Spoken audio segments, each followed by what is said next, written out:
Okay, good evening, everybody. I have 6 o'clock, so we're going to go ahead and get this lengthy agenda of a City Council Committee meeting started. First, I'd ask Mr. Harris for the roll call members. Yes, Mr. President. Mr. Valentine. Here. Ms. Grant. Here. Ms. Diaz. Here. Mr. Graupera. Here. Mr. Smith-Waddell. Here. Mr. Soto. Here. And President Reichenbach. Here. I'd also remind council members and members of the public, if they come up to the table, to please do your best to speak into the microphone, because we are being recorded for the public this evening, and we'd like them to be able to hear what we're saying. Move on to the approval of the April 1st, 2019 committee meeting minutes. Motion to approve? Second. Motion is second. Council comments from the public? Hearing none, Mr. Harris. Mr. Valentine. Aye. Ms. Grant. Aye. Ms. Diaz. Aye. Mr. Graupera. Aye. Mr. Smith-Waddell. Aye. Mr. Soto. Aye. And President Reichenbach. Aye. We'll move right into Personnel Committee. Councilwoman Diaz. Thank you, Mr. President. Basically, Angela Hurst, I'm making a motion to have her appointed to the Land Bank Authority. Second. Did you want to speak? I don't have too much to say other than I'm glad to be reappointed. The first 2 years have been spent on kind of getting all of the foundation laid for the authority. So to be able to stay on to actually be part of the next things that are happening is quite an exciting time for us. Yeah. Is there any questions from the panel? No. Just want to, again, thank you for the volunteer time that you're spending. It's very important. This is going to be very important down the road, so thank you. I'd like to make a motion to have this moved to our full council meeting on Tuesday. You have already. You read the motion, I second it. Oh. All in favor? Aye. Thank you. Thank you. Thank you. Have a good afternoon. Okay, great. We'll move into the Public Works Committee with Councilman Graupera. Thank you, Mr. President. We'll jump right into the future transportation proposal. Mr. Ward. Hello, Hi. Good evening. I'm Neil Ward from Commuter Rail Association of Lancaster, and I have 40 years worth of commuter rail experience, planning. Was on the pilot team to Twin Bernie to Timonium run on Baltimore, an AVP at Maryland National Bank. Worked for a dozen Fortune 500 companies and was a consultant for at least 30 years. So, can you hear me? Okay. I want to stress that this is a 100-year plan. So when we talk about funding and planning, we want to try to think about that. And as far as funding, that kind of thing. So I want to pay attention to particular types of transportation systems. One is interurban connectivity. If you go to Baltimore, York, Washington, Philadelphia, Allentown, that's interurban. And then a public transportation plan, mass transit that would be for Lancaster, that would plug into it. Now, if you've ever been on a subway, you know how to navigate a subway. I've developed a map, an imaginary map, that will help you navigate this thing. So that's what I'm proposing, interurban connectivity to reconnect the inland hubs to the northeast corridors and that kind of thing. And that's the first thing. Number two is the assets to support it. We have a couple assets that we're interested in that hopefully you'll get excited about. An economic development piece that wraps around it. And then the types of mobility options of vehicles that you would see yourself riding. And with that, I'll take off. So I'm going to try to do 10 years a minute. So, mobility for the masses. We're going to have autonomous vehicles come down and it's going to change our lives. However, Secretary of Transportation, I've been to many meetings with her, and she stresses that we still need mass transportation. That means you have a train, 1,000 people on a train. Smaller vehicles, 300 some people in a vehicle. Autonomous, it'll be like a dozen in cubes and things like that. So the first thing is interurban regional connectivity. public mass transit, economic transport and development as described, and two truly walkable, bikeable regions and communities, and what's sustainable. So, at a glance, we're calling this thing the South Central Metro, and we're going to map and navigate it with transit vehicles. And what we want to do is make the Amtrak station a hub, like Philly's 30th Street Station, because you're not going to be able to drive down here in 30 years. You're not going to be able to get to that station. So we want to put it out on Route 30. We want a Keller Avenue easement to support the new technology that we're going to talk about, economic development on these campuses, a small subway, which is Queen Street Subway, we're going to call it, Park City Metro Stop, Park City East, Park City West. So now we have two assets we're talking about, the Amtrak station assets and the Park City's center assets. Suspended rail for Lancaster small country roads, and totally emission-free electrification. We're going to power the whole system from the Susquehanna River and Safe Harbor Dam, and then I'll have a summary of benefits. So we're going to navigate the system, interurban, public mass transit, and we'll talk about the vehicles, places on the map. We're not going to get too far now. I'm going to roll through this thing, and how we need organized transportation corridors to move masses, prevent urban sprawl, reduce congestion, and preserve farmland. So I don't want you to get too overwhelmed with this, but what we'll have is 6 subway lines starting from 10 to 5. And if you can see, yeah, there's my cursor in here. Each area in here has a lot of farmland, and we can do land use. We have Millersville University in there. Here's the Amtrak station. And I want you to notice how all roads lead to Keller Avenue. All roads, corridors, and James Hamilton spokes in the wheel. He laid us out in 1730, and we're still using them. And that's where we are in 1730. We're still there. So Metro Center, Amtrak station, and now there's a Keller Avenue lot across the tracks. And we want to expand on that a little bit. Then Park City Metro, Park City Center we think is about to implode in a way, and we want to use those assets. By the way, that's in Lancaster City. There's tremendous development opportunities here. These colors are the types of vehicles on the plan: yellow, red, brown, blue. And those are like, I'll show you, those are the type of vehicles that be on that plan.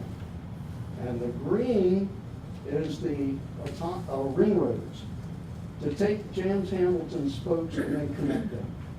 So in the future, you're going to have an inner ring and an outer ring. And many Asian cities, including Shanghai, has this feature. And we have properties in Shanghai, a couple, and I'm very familiar and copy that. And in India, there's quite a few others that are like that. And they all started out this way, like a wheel and spokes of the wheel. And Lancaster used to be the center of the universe, but it isn't anymore. You know, in James Hamilton's time it was. So if you look at this now, you can see the interurban. You can see the Turnpike, Reading, Allentown, Baltimore, Washington. You can see that interurban piece. And I took the public mass transit out of it.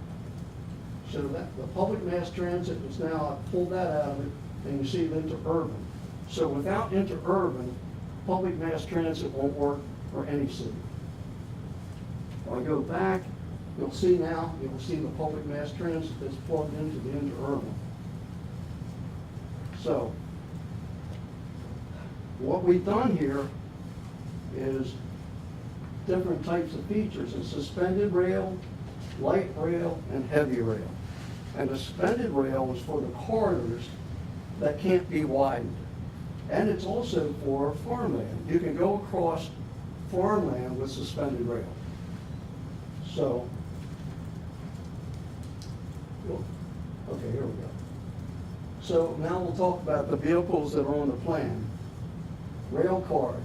the types of rail cars that you would see on that system, and autonomous solutions. How you connect James Hamilton's folks on those autonomous green ring roads. And then one thing that I would like to see developed is a corridor of commerce for Lancaster City into Amtrak Station and down into Rockville Square. So here's the vehicles. Third rail electrification. And that won't fit on the old Amtrak tracks. That's why we have to expand onto the Keller Avenue. So we can't take new technology and put it on old infrastructure. Suspended rail. Suspended above anything. And it's one arm. Back there's a station. It's one arm holding the whole thing up. And it's self-powered. You don't have to electrify the whole system. So it's battery powered, 30% of the cost. The next, the red is Amtrak. That's that blue you saw on the map. And the green is the autonomous. And autonomous can look like anything. These particularly have a relationship with some folks in Italy. And these things do swarmy technology. You order it on your iPhone. They link up together like a train. And we can put them on those sealed ring roads, or they can run all over the city. You'll see, when we get autonomous here, and it is coming, I don't know how long. I'm talking to Carnegie Mellon about it. Autonomous is going to be here soon, I think. I'll let some folks know about it. First thing, it's going to affect probably taxis and then bus and those kind of things. So it's kind of exciting in a way. And then President Xi from China used to be the president of this company, CRRC, and they're developing this surface thing that you can do almost overnight. For example, you can take this type of technology, it's a bus on surface, like autonomous, runs itself, runs out of Lancaster City, and you can roll all the way down Route 30 and down in Tanger Outlet. It'd be great for tourists and people that are coming from Philly and that kind of thing. And it almost looks like a train. So, Lancaster Station, we want it in the future convert it to Philly's 30th Street Station. Make it look like that, because you're not going to be able to drive down to McGovern. It's going to be too congested. You look 30 years ahead of time, you won't be able to get to the train station. So we want to make it like Philly's 30th Street Station and expand on it. And the way you get to the Philly's 30th Street Station is by rail. That's the way you do it. And we need the package, the infrastructure to receive new technology. And the hub will accommodate those 3 or 4 types of vehicles that I would talk about. So up here is the McGovern Station. Here's the Amtrak tracks.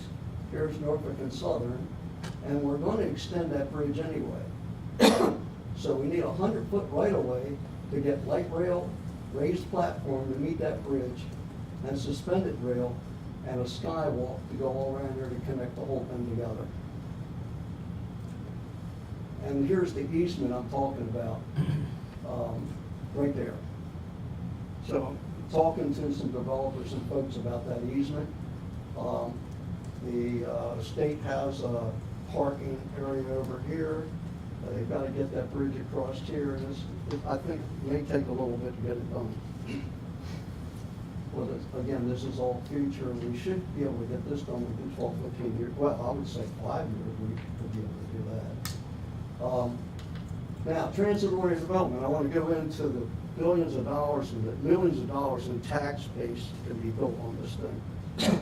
You go on the south side of McGovern, and this almost looks like the Amtrak station. This is what I think that McGovern is going to look like in the future. You get these diesel trains off here and be electrified. And then over here is Keller. So this is what it's all about. Mobility, economic development. We can't miss this opportunity, and we can't lose these assets. So we need to work with the developers to preserve these assets. So we're not, now, economic development on the Keller Avenue side. This is Alexandria, Volson.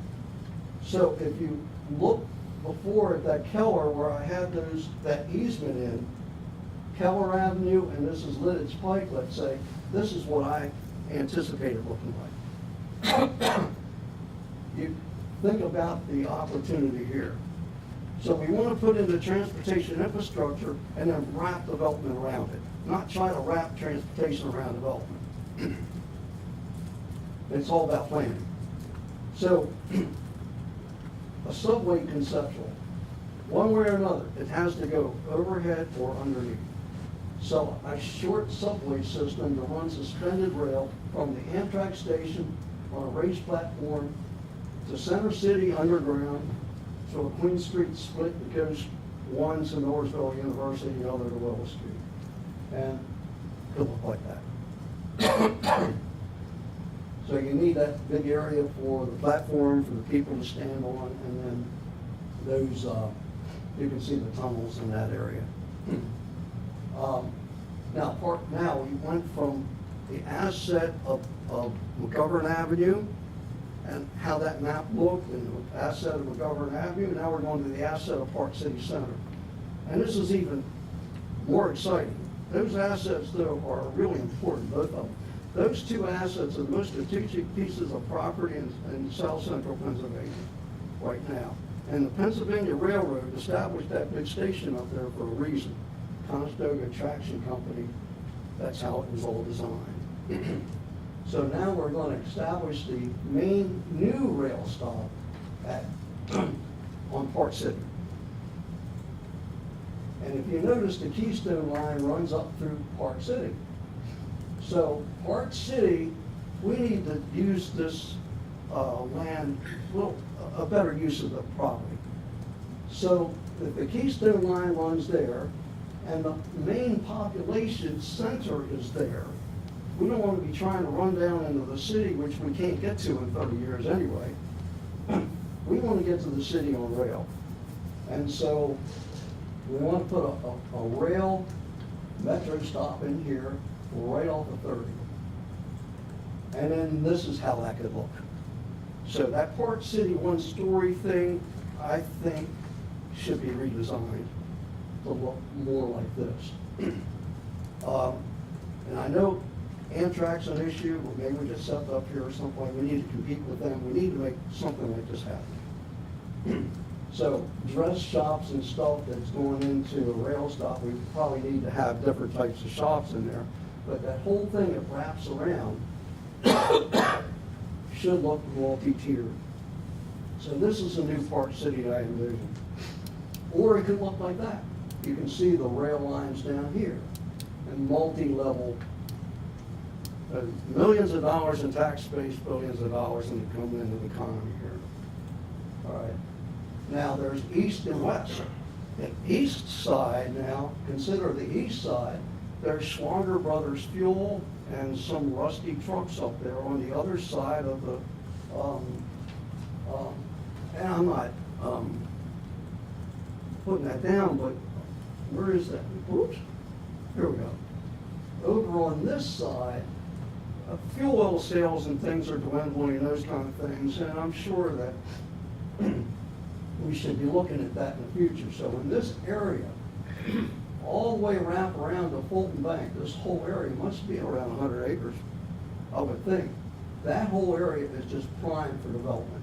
That's the east side of Park City, and it's on the other side of those tracks. So look at the east side for transit-oriented development. Located right off Roseville Road, you can get off onto it right from Manheim Pike or Route 30. We can put an exit on that. And so your back's against Plaza Boulevard, facing Manheim Pike, and it could look like that. Or it can look like that. And it can be designed like that, because there's where the rail is. So you got Manheim Pike over here, Plaza over here, and then you got Park City here. Today is the way it would look. So now the west conceptual. The west is where Park City is now. So that could look like that, where the rail runs through it. Or it could look like that. Here's the Alcoa spur, maybe, and the thing could be underground. Or it could look like that. There's unlimited potential for this. Now this is the thing that I kind of want to stress. Suspended rail. When we were back when, and I showed you the one arm that held up this one's a little different. The one arm that held up the suspended rail over the pikes, for example, this is how we could put 300 people in those cars over Oregon Pike in the future. Self-powered. Or here, Mannheim Pike. Or New Holland Pike. This is in Chengdu, by the way. Self-powered. There's 270 people in that car, or those cars. And there's electrification. I call it the New Holland stuff, a charging station. Georgetown Road. I'm just showing you different types of applications. Centerville Road. Now what I wanted, this is the highlight of it. It's 119 years old. My father was a year old when this thing was built. 119 years ago, and it's running today. And that here would be Lidditz Pike. It just seemed like a good example of it. And this is York Road, the bypass off of 30, the access road. So this was a good example of placing suspension over an artery to show you how it might work. And using older technology that's been around for a long time. Now that whole thing's electrified, where the newer technology, each unit's electrified. You don't have to electrify the whole thing. You don't need such a big structure. And that's an older train station, but that's suspended rail, and I think you can run that horizontal from Millersville University and so forth. So these are the highlights of suspended rail. Zero traffic congested, it's high speed, autonomous, runs itself, not subject to surface traffic control, extend the life over crowded pikes and corridors, can hover above roads, streams, farmland. You don't need a road. You can go up the goat path with it, which is interesting. Battery powered, 80% cost reduction, and the whole system can be powered off a safe harbor dam. And why I say that is because the entire Keystone line is powered from that dam today. And part of the subway in Philadelphia and the part of Northeast Corridor.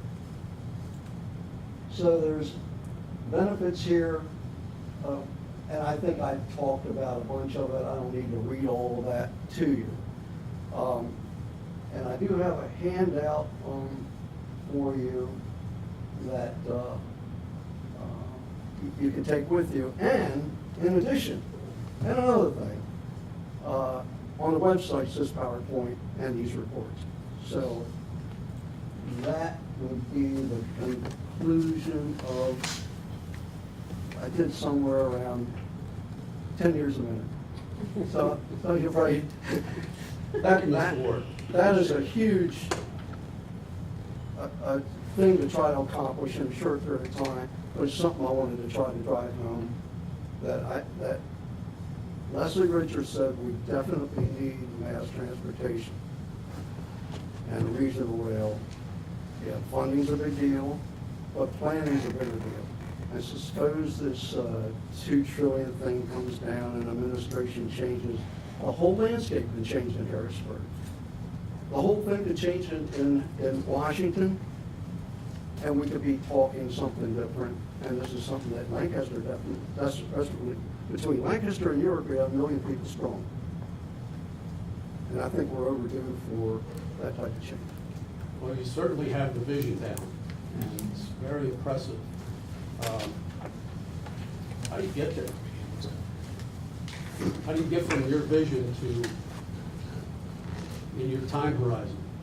Well, we have a bit, okay, here, yeah, I want to pass this out, all these out, make sure you have. I mean, I don't want to go into too much detail on No. the financing portion. No. The vision starts with the plan and the acceptance of the plan. Number 2 is to take 3 parts of that plan. First is land preservation. And I don't think it'd take too much money to do it. So we decided that easement's not gonna cost much money.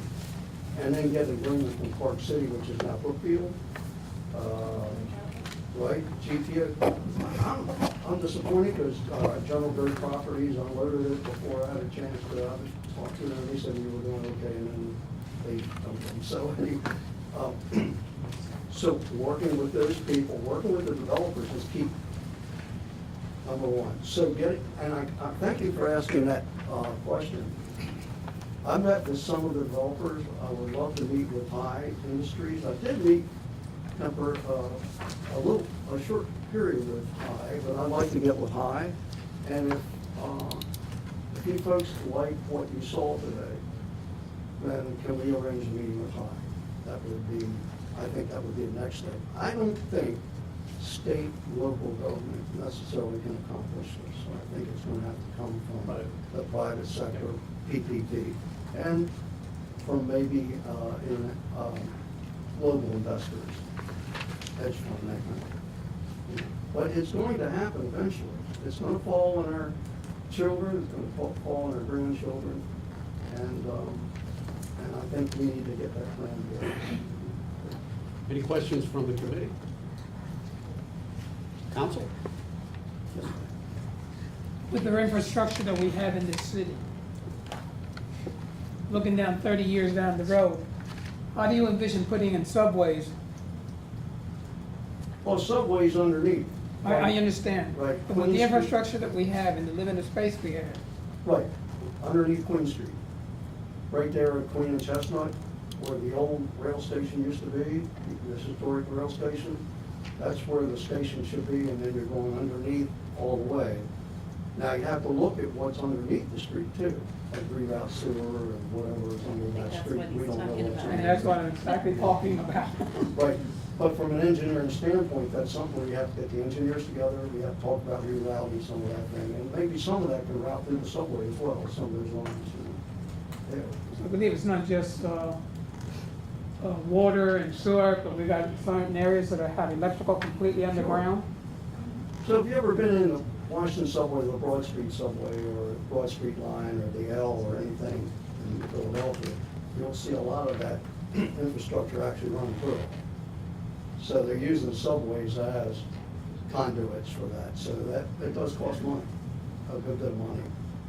But that short period though, surface is almost getting to the point where it's unmanageable.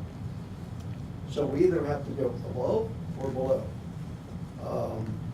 You know, like they're doing that blow ground with the maglev stuff, and we're halfway under the bottom of Washington Parkway.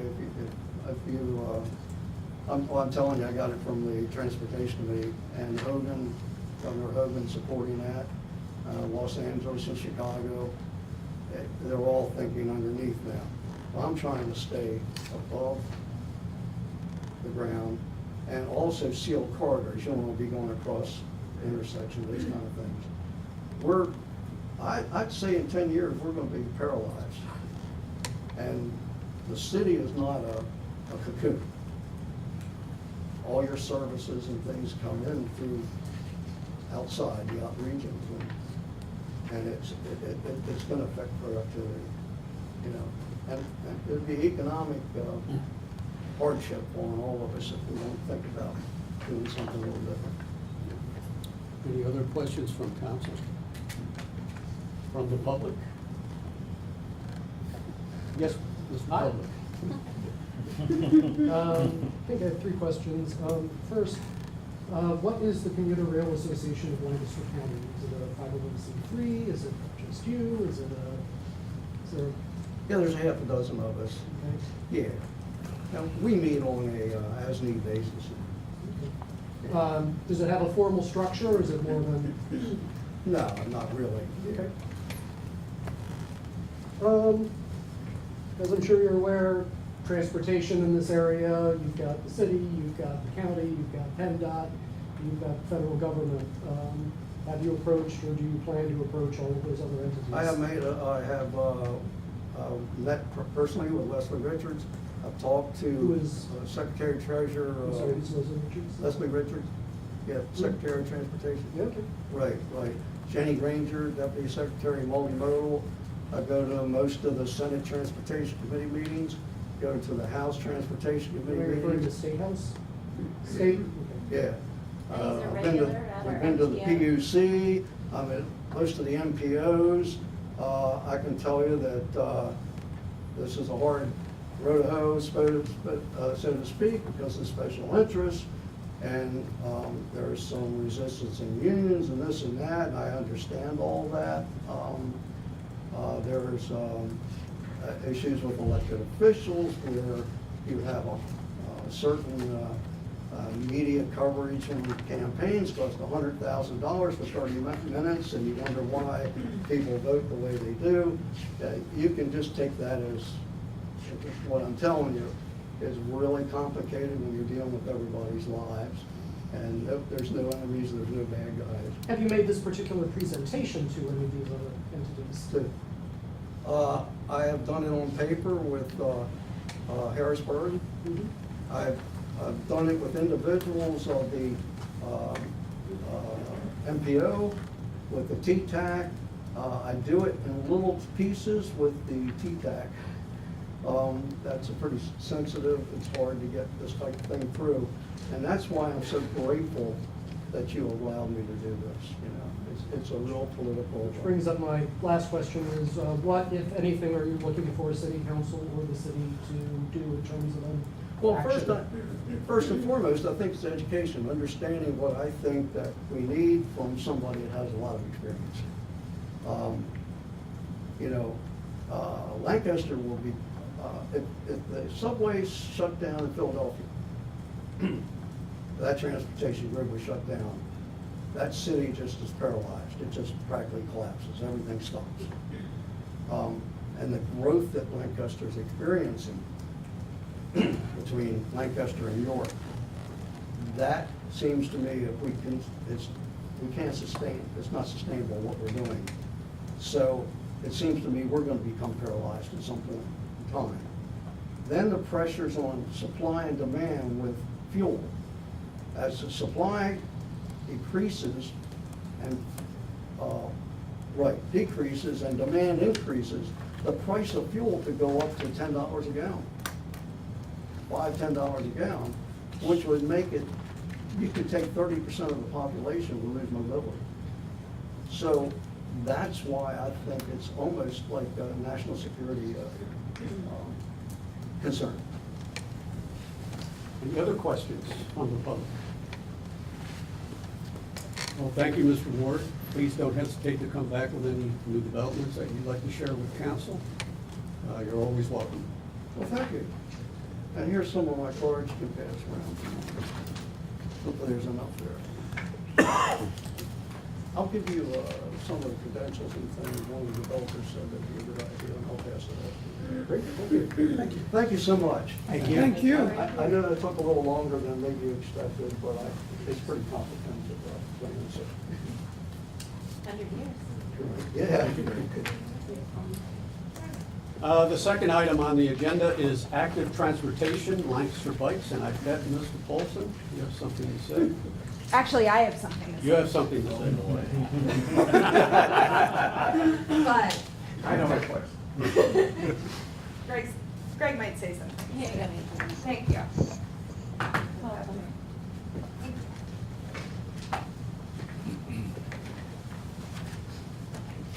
I don't have any fancy slides for you, just some fancy words maybe. If you wouldn't mind introducing yourself for the Absolutely. record. Sure. My name is Adriana Atencio. I'm the chair of Lancaster Bikes and the advocacy and advancement coordinator for the Commonwealth. And I'm Gregory Paulson. I'm the corporate secretary of Lancaster Bikes, which is now a nonprofit corporation. Yes. So we just wanted to do a couple of things, which first of all, update you on what we've been doing this past year. We want to tell you what we would like to see, and then we want to know what you want from us, because we are here for you, and we're here to make Lancaster a more bicycle-friendly and safe place. So, updates. Greg took the first one. We are incorporated. We are now a 501c3.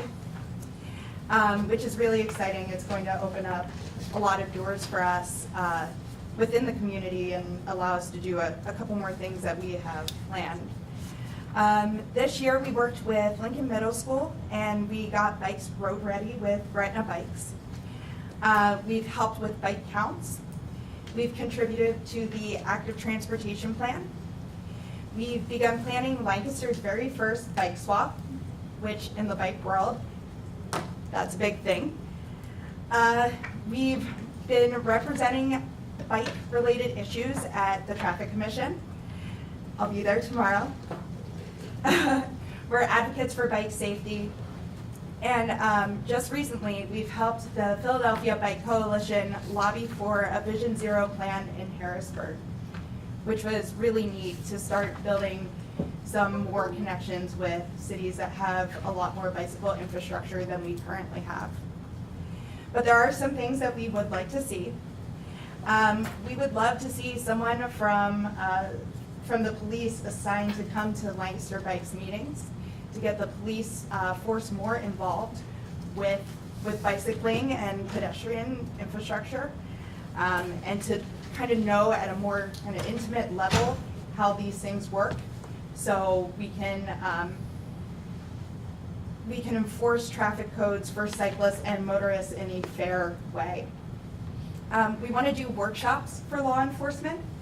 I think that law enforcement has its best intentions, but when I have kids who are wheeling down the road, going the right way, staying in a single lane of traffic, and they're being told that they have to have two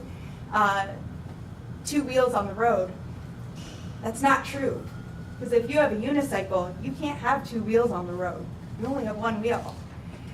So we want to make sure that law enforcement knows what the laws are, and we want to work with them to help educate.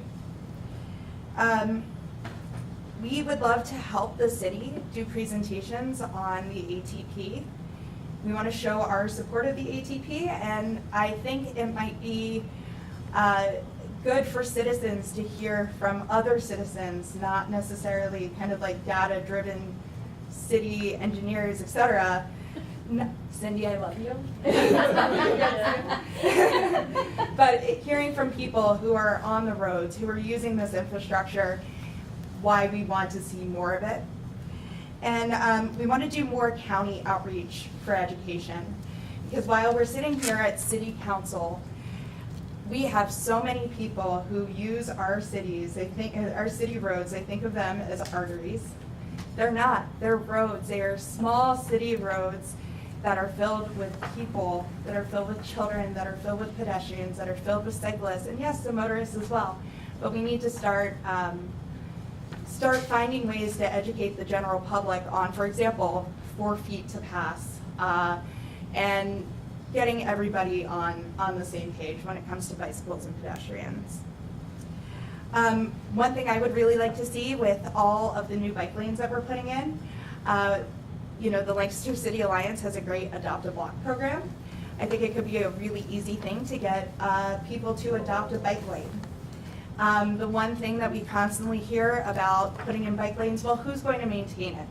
Yes, we think the city should be responsible for maintaining some things, but I think you could get a lot of support from cyclists who are really excited about this infrastructure and have them adopt bike lanes. Shovel them when it snows. They notice broken glass, they go out and sweep it up.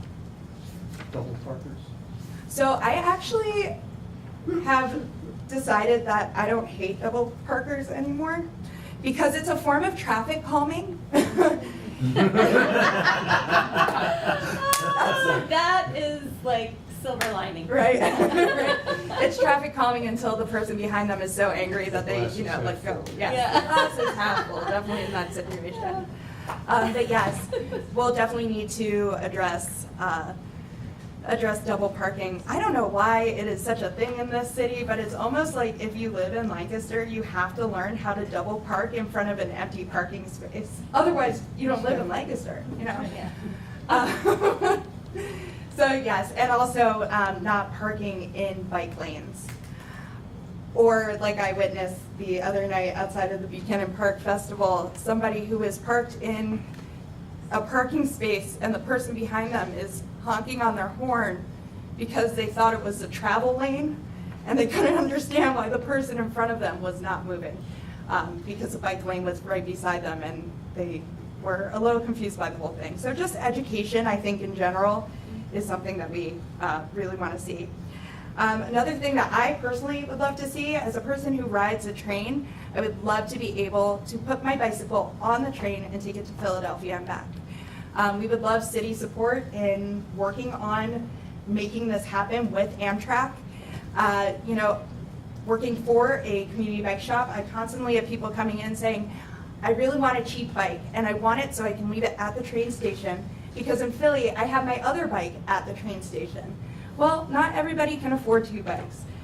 Again, not everybody can afford Amtrak tickets either. However, not everybody can afford a car as well. So we'd like to make that a little bit easier for folks.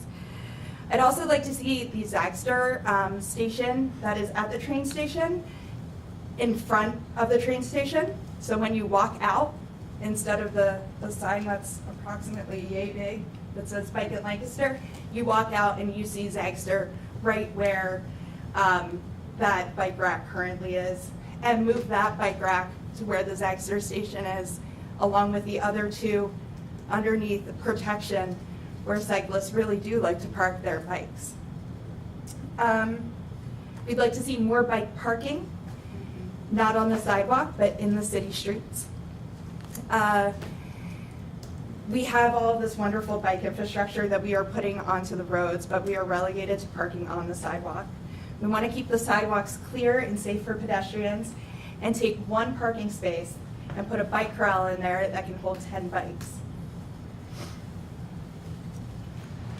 And we'd really like to see the city make a commitment to finding some funding to have a full-time person that's job is only pedestrian and bike infrastructure with maybe a couple of more duties, because I do understand funding is a thing.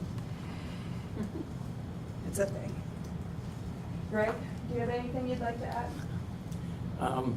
You took most of my thunder, but I think that the Amtrak has been pressured for a long time to allow the trains to take bicycles between Philadelphia and Harrisburg, and I think that it's really likely that Lancaster Bikes is going to join the effort to lobby Amtrak to make that happen. But if we do that, we'd really like to have the city as a partner.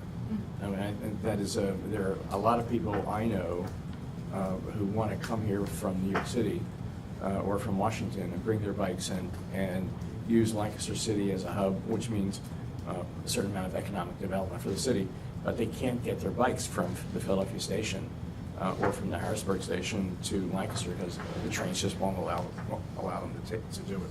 So we are gonna focus, make a focus on going to Amtrak. My other concern, and this is kind of something that's brewing in Harrisburg, and I think it's brewing here too. I fear electric scooters. Yes. Don't fear them, they're coming. They're- There's like Somebody that's- just banned them. Well, and I think that's, my personal belief is they should be banned. They are inherently unsafe. We have a hard enough time with the police policing bicycles that I don't know how they would police people on electric scooters.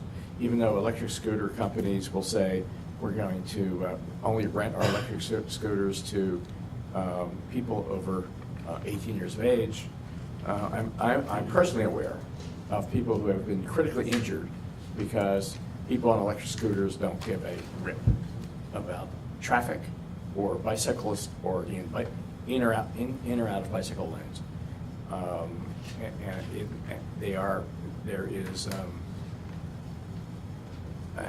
There is still no legislation that approves them in Pennsylvania, and there is legislation pending, and the fight has begun about whether or not electric scooters should come.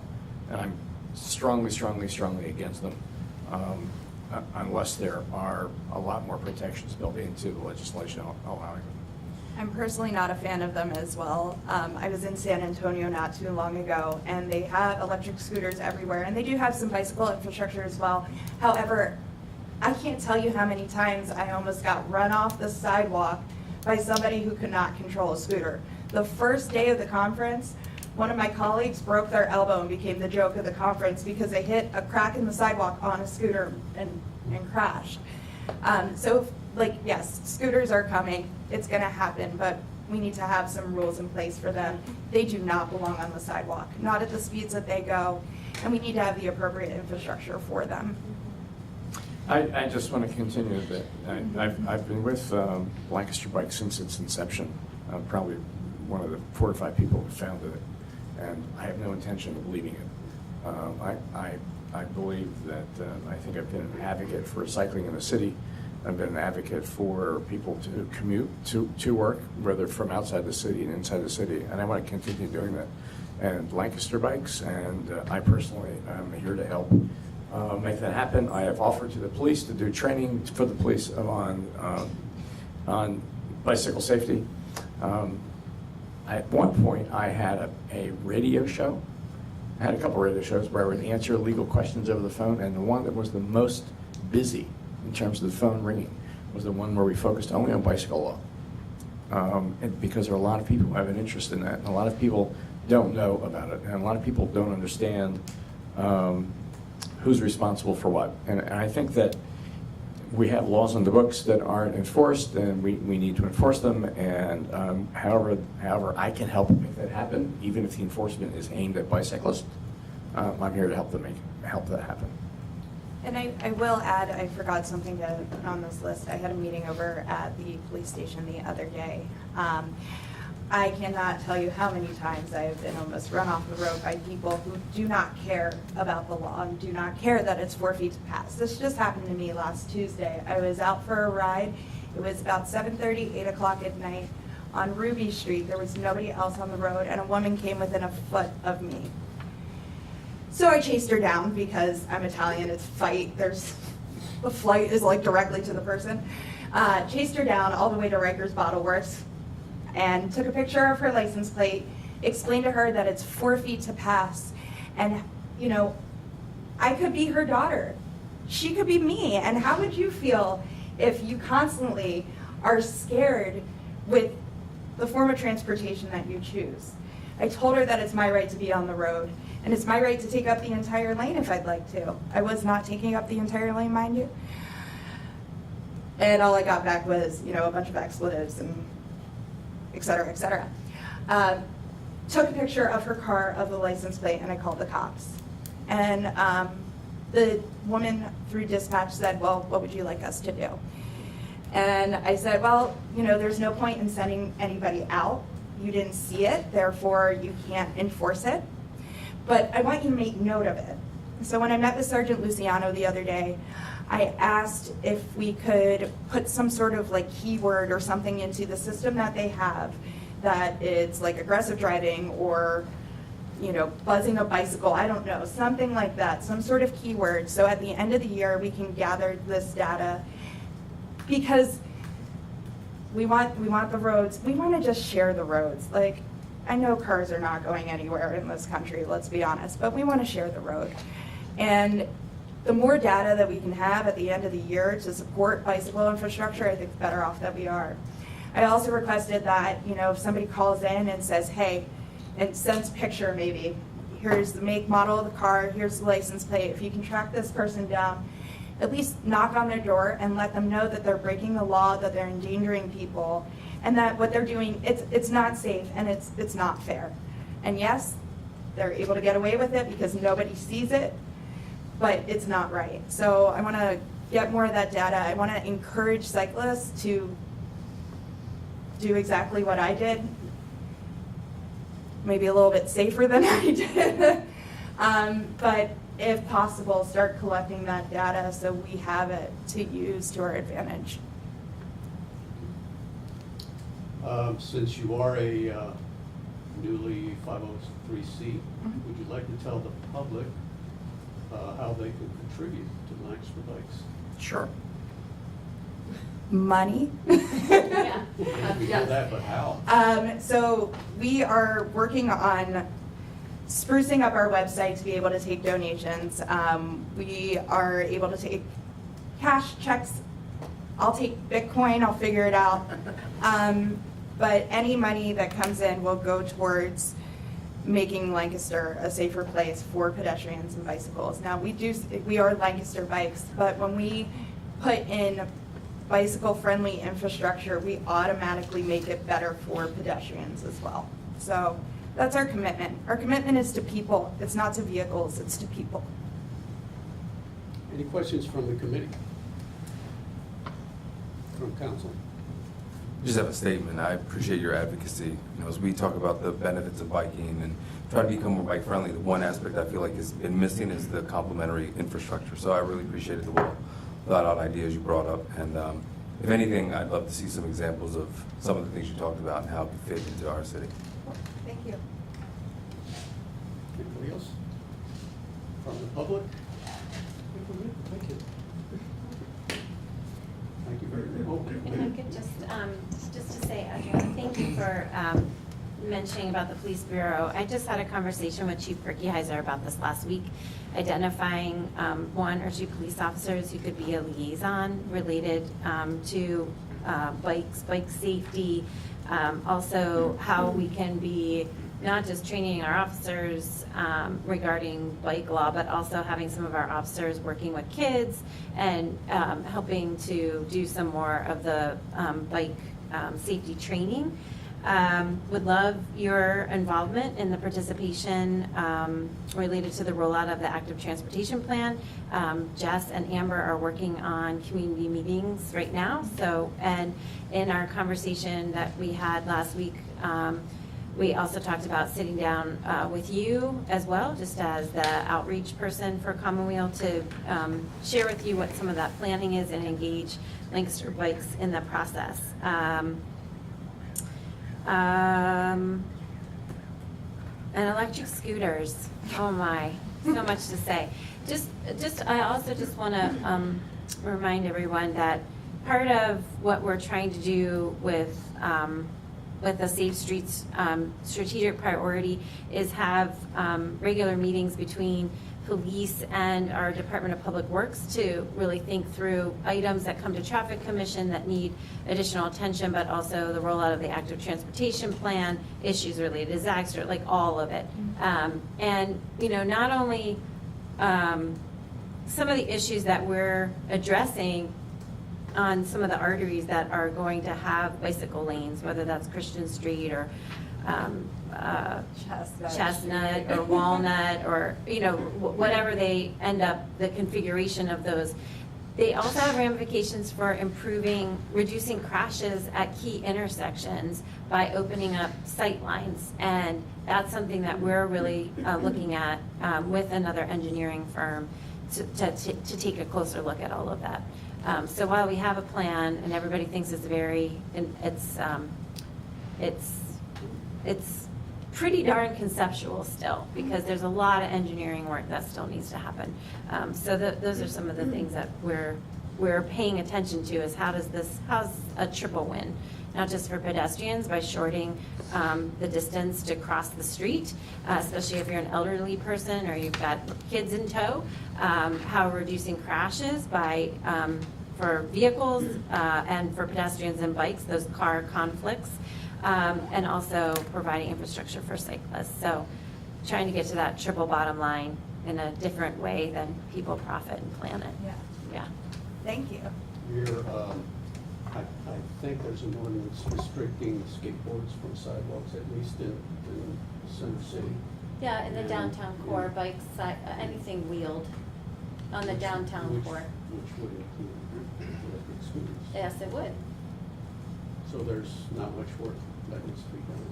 But there is. But you need to put the wording in, I understand. Well, it's more about where they're kept, what are the rules about like drop-offs, because they become like litter in some communities. They just sort of are left on the sidewalk. So there's a lot of contingencies about that. And then there's also considerations about not just parking and where you're leaving them and the recharging, but also on the streets, education. I just saw the first study about head injuries that came out of Austin, Texas, which is where I saw most of the bike scooters are. And just the thing that I've heard from other mayors is that if your state, if like Pennsylvania passes this, then be proactive in reaching out and don't just receive whatever comes here, because that could mean a bigger mess for us. So to be really proactive and be clear about what our expectations are. And that is a conversation that we've already begun to have internally in anticipation of legislation. I'll tell you, the nerd that I am, I was walking the streets of San Antonio and came upon the guy that was collecting all of the Uber scooters and made him talk to me for 20 minutes about them. They put 500 Uber scooters in downtown San Antonio. They only have 200 left because they're either damaged or people steal them or this, that, and everything else. And then they pay somebody to go around, collect them. And he seemed to actually like talking to me, which was nice. I did feel that I was taking up his time, but it was just interesting to get the perspective of somebody who works with them every day. And to see, like, he's telling me about how beat up they get and how people leave them in all these different places. That it's, yeah, they're cool and they're not cool. And especially, they're really not cool on the sidewalks. They're really not, and especially on Lancaster sidewalks, somebody is gonna break their face within like 5 minutes of being on one of those things. There's a lot of tree branches and stuff. Many sidewalks, many cities. Yep. I do have one question. Going back to where you were speaking when you said you were partnering with Lincoln Middle School. Question I have, what programs have you established on education for this young generation who feel that they have the right to do whatever they want on a bike? Right. So we had wanted to do safe routes to school throughout the entire school district of Lancaster. Unfortunately, we were unable to make that happen this past year. And now I personally have my sights set on doing more pilot programs of that sort of thing in Columbia. Just because it's such a small school district, it'll be a little bit easier as far as red tape goes to make it happen. However, through the Commonweal, we have an Earn a Bike program. It's for kids who are 12 to 17 years old. They come in, they pick out one of our donated bikes. We teach them how to overhaul it, how to maintain it, and how to ride it safely. It's a 4-week course, 2 days a week. And at the end of the course, kids get the bike, helmet, lock, light set, and a t-shirt. It's on a sliding scale, so it's affordable for everyone. And with that, we do teach bicycle safety. And we also teach them, what the law is too for motorists, about 4 feet to pass, etc. We also have a youth bike workshop that's every Wednesday from 3 until 5 p.m. where kids can come in with their bikes and we help make them safe. They get guided repairs and used parts for $1. And it's also a way for us to get kids into our Earn a Bike class, which is a little bit more of that formal education. But anytime anybody comes into our shop, we are more than happy to help educate, because we want cyclists and we want drivers and we want pedestrians to, live together, not be in crashes. And we're always willing and able to come out and educate. We've also started, we have a flyer and a program that it's free source for everyone, for other bicycle coalitions, etc., that does bicycle safety training for businesses. Could also be modified to do for like churches or for sororities and fraternities. We have the ability to do these things, and we are more than happy to do them. And we're just, the demand is starting for that. So yes, especially for kids, absolutely. Now, you can tell as many kids as you want. If you ride past my shop going the wrong way, you're gonna get in trouble. And for us, it's more if you ride past the shop the wrong way, we're not gonna help you with your repairs. Start following the law and we will start helping you. And Mr. Soto, two things that I'm personally involved with regard to your question. One is we have been asked by Franklin and Marshall College to work with the new foreign students who are coming. They come here in August and they want to rent bikes and they don't know what the law is on the road, and we've learned they don't know what etiquette is on the sidewalk. And so we have partnered with Franklin and Marshall to teach the foreign students these things. And domestic students as well, And- because let's be honest, they're equally bad about following rules sometimes too. Everyone is welcome, including administration and their family. And the second thing is I've recently been appointed to the school district coalition on coming up with new routes to schools for students. And one of the focuses for me is going to be bicycling and coming up with safe bicycle routes. And there are other people, there's at least one other person who's been named to this 11-person commission who is a person who commutes every day from my neighborhood in the west end of town to McCaskey by bike year-round. And so we're going to make it our business to make sure that at least the routes to the schools are an issue for students who want to ride their bikes in schools. And again, my concern is the weather's here. And just this past weekend in my neighborhood, as I was walking through the neighborhood, there's a group of about 13 to 15 young ladies and gentlemen riding their bikes, that they felt it was their right to take both lanes, regardless of which way traffic wanted to go. We have no problem with the police enforcing the rules because bicycles are vehicles. And if someone's going the wrong way, they need to be cited. If someone goes through a stop sign, they need to be cited. If someone is breaking the vehicle code on their bicycle, they need to be cited.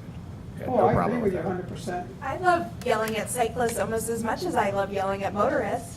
And I will tell somebody, hey, you are giving us a bad name by what you are doing. Please, Go the right way. go the right way. And when we speak of a 4-foot passing lane, that works both ways. You just can't assume that you can take up the whole street and you have 4 or 5 cars backing up, being patiently blowing the horns, and you just look at them and give them the finger. Well, That's to be That is- realistic. that There's is- consequences. absolutely, absolutely. However, it is a law that a cyclist is able to take up an entire lane of travel, and it's safer for us to do that because then you don't have people coming within a foot of you or even closer and saying that they didn't see you, et cetera, et cetera. But We're getting I hit by a car. understand that, and I support that 100%, but you're taking up both lanes of Oh, traffic. nobody wants, Yeah. no. Taking up both lanes of traffic is not smart by any means. And yes, I'm not arguing with you on that at all. However, I will say a lot of motorists, I don't think they are aware that cyclists are legally able to take up an entire lane of traffic, and it is safer for us to do so. People need to start managing their time a little bit better. I don't see how they're not already with all the construction in the city. Like, add an extra 5 minutes to your commute, add an extra 10 minutes.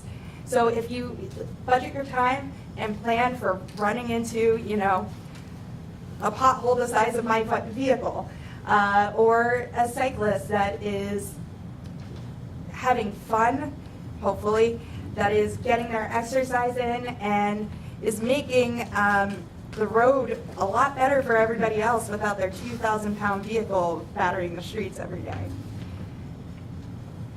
I support bikes. Thank you. I support it 100%. And There's got to be a give and take. Oh, yeah, absolutely. And that's my absolutely. concern. And that's why this bicycle infrastructure is just so very important, so we can have where we're supposed to ride, even though legally as well, cyclists are not, they do not have to use bicycle infrastructure. However, it is absolutely 100% recommended.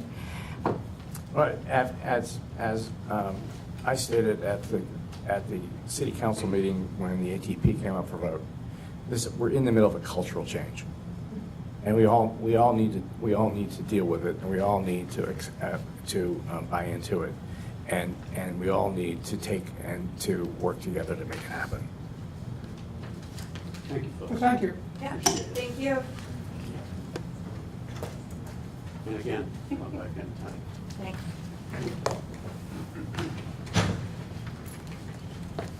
Third on the agenda, Administration Resolution Number 20, 2019, recognizing National Public Works Week.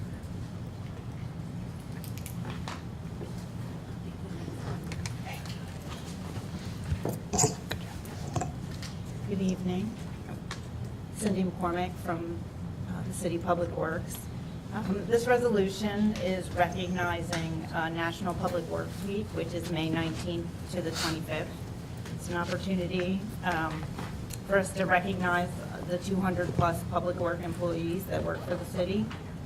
Part of this is also trying to educate the public on the importance of public works as well, knowing that they provide a lot of vital services that people take for granted. So these services include, providing water to our citizens and the surrounding municipalities, wastewater facilities, water transmission and distribution systems, sewer collections, streets and traffic system management, parks, public buildings, engineering and inspections, street tree planning management, fleet management, stormwater management, public arts program, and solid waste and recycling program. So obviously, there's a lot of different areas that Public Works touches every day, and we would like to acknowledge them.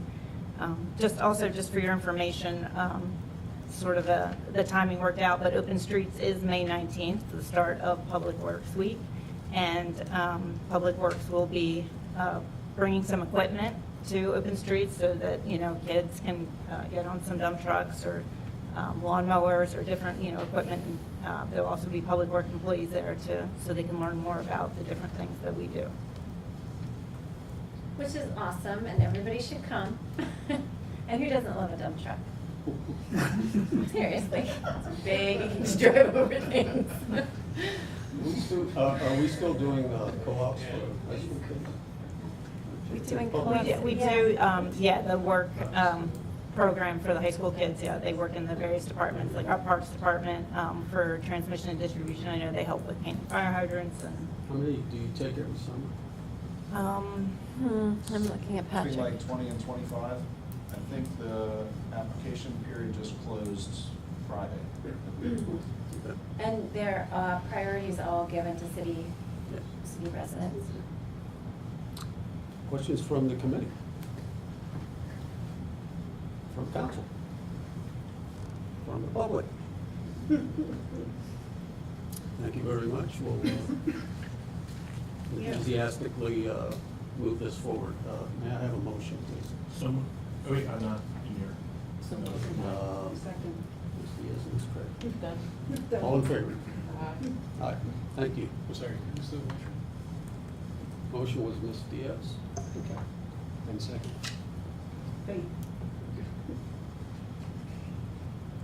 And Administration Resolution Number 21, 2019, authorizing the appointment of an assistant solicitor. So I'll take this one. We, as you know, we're under a time crunch to develop a long-term control plan, which would need to be submitted by around November 2021. And as part of that long-term control plan, we need to address and have a plan to address the combined, the stormwater that's entering into the city system from Manheim Township. There was a report that was released, it was covered in the paper. Councilwoman Diaz and Council President Reichenbach attended the joint presentation that was had over at McCaskey to discuss the findings of a report that was prepared by C.S. Davidson for Manheim Township and the city of Lancaster. So this special counsel is to assist us with doing an historic look back to the Grandview Heights street dedication. We're going back to the 20s, as well as other historic documents to understand how we got to where we are today. because the system was never built to accommodate the development that has happened around the city. And there are, how many acres is that? Can't remember off the top of my head. We're talking about 77 million gallons of water that are coming off of, I cannot remember how many hundreds of acres that are outside of the boundaries of the city of Lancaster. And so this is really to understand and how we got to where we are today, so that we can begin to think about how do we move forward in a fair way in partnership with Manheim Township. Does anybody have any questions about that? I'm in communication with Commissioner Kling. I mean, we've traded emails. They're pretty involved right now with the Oregon Village and what's happening with that. But we had exchanged emails before Easter and we're planning to be able to have additional conversation with their team and ours, just to share a little bit more perspective on the long-term control plan, what the consent decree requires, what we're currently doing, the upgrades that we've made to the North Pump Station, stuff like that. Questions from the committee? Rest of council? From the public? Yes, sir. What are the financial implications of this proposal? For the appointment of an assistant solicitor? How much per hour will they be paid? Is there going to be a Oh, budget boy, allocation? that's a great question. Can you email me those questions, and I will be happy to send them to you, Tim, and I'll be happy to email CC council on those as well. For the record, according to an LNP article, about 290 acres in the township. Thank you, 290 acres. I was going to say 300. So, thank you. Any other questions? Do you know who the person is going to be? Yes? Can you tell the public? Yes. I cannot retrieve their name just at this moment, I'll add that to the email. but I will be happy to share it with you, Tim. Sorry. Any other questions? Have a motion? Yeah, sorry. I'm sorry. Is this time limited? I believe it's based on the completion of a specific scope of work, and so in that way, yes. And once this particular project is done, the assistant solicitor will? Yes, this is not a permanent gig. Going once, going twice. We're good, thank you. May I have a motion to move resolution 23 to full council? So moved. Second. All in favor? Aye. Thank you. Administration resolution number 22, authorizing the grant request for Conestoga Pines Park Trail. So this resolution and the next one are both related to applying for Commonwealth Financing Authority funding. This is associated with Act 13.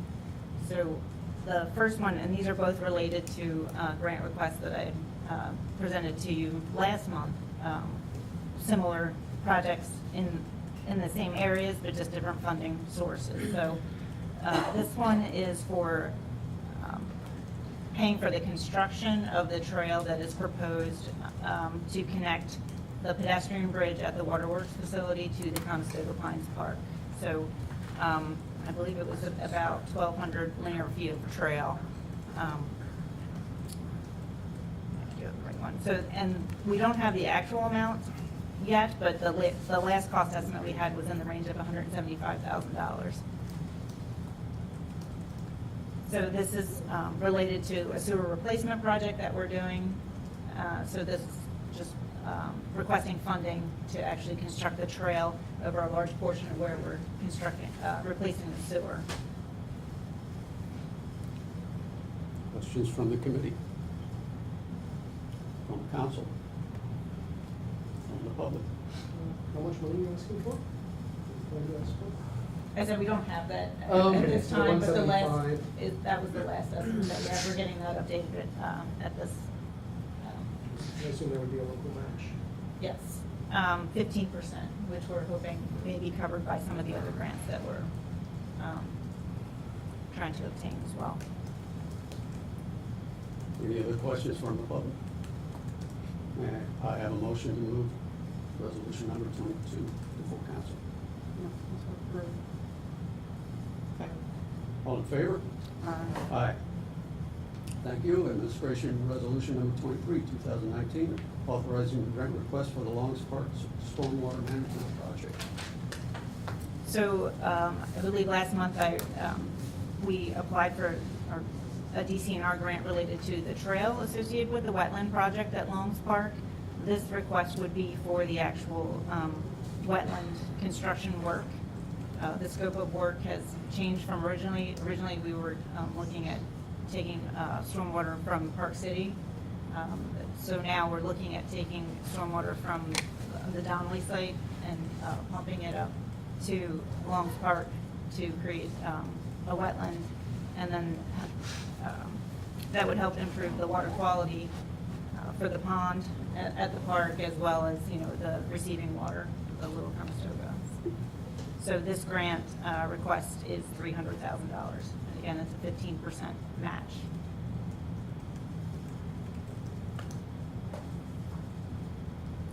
Questions from the committee? Rest of council? From the public? Yes, sir. I'm sorry, did you say pump the water? Yes. That's really different. Okay. You can't get there from gravity, so it would need to be pumped. Any other questions from the public? We have a motion to move resolution 23 to full council. Second. All in favor? Aye. Aye. Administration Bill number 6, 2019, authorizing the traffic signal maintenance agreement with East Lampeter Township. So this is related to shared traffic signals that we have with East Lampeter Township. It was actually as a result of the Sheets development, this was brought to light that there is no existing agreement between the township and the city related to the intersection of Pitney and Hempstead Road. We currently have an agreement with them for Greenfield Road intersections, which include Hempstead and then the 2 Route 30 intersections. So this is creating a new agreement that just identifies the cost sharing that we would have with East Lampeter, adding in that fourth traffic signal. So the structure is that we would pay 50%. East Lampeter does maintain the traffic signals, and then they bill us for 50% of any work that they do to maintain those traffic signals. Questions from committee? From the rest of council? From the public? May I hear a motion to move administration bill number 6 Motion for first reading? Second. All in favor? Aye. Thank you. Administration Bill number 7, 2019, authorizing the eminent domain taking of the utility easement at 1401 Columbia Avenue. So this is related to the large diameter transmission main. This property is located on Columbia Avenue, just east of the Meals on Wheels property and the Fry Greenhouse. We had been in negotiations with the property owner and could not come to an agreement on the amount. So we are proceeding with the eminent domain, like to proceed with the eminent domain process. As part of that process, then we would have the property assessed to determine what a fair market value would be for the property. The issue right now is that there is a deed restriction on it that limits the property to residential use, and the owner of the property did not know that, and is obviously thinks that it was more could be used for commercial use, and I guess, you know, he was asking more of us than we were willing to pay. Questions from council? Committee? This is okay, the Fry Greenhouse, and then you go across the bridge. It's on the left. It's that vacant lot on the left across from the Giant entrance, the entrance to Giant. Corner of Jackson. Jackson. Jackson. I couldn't think of what the street was.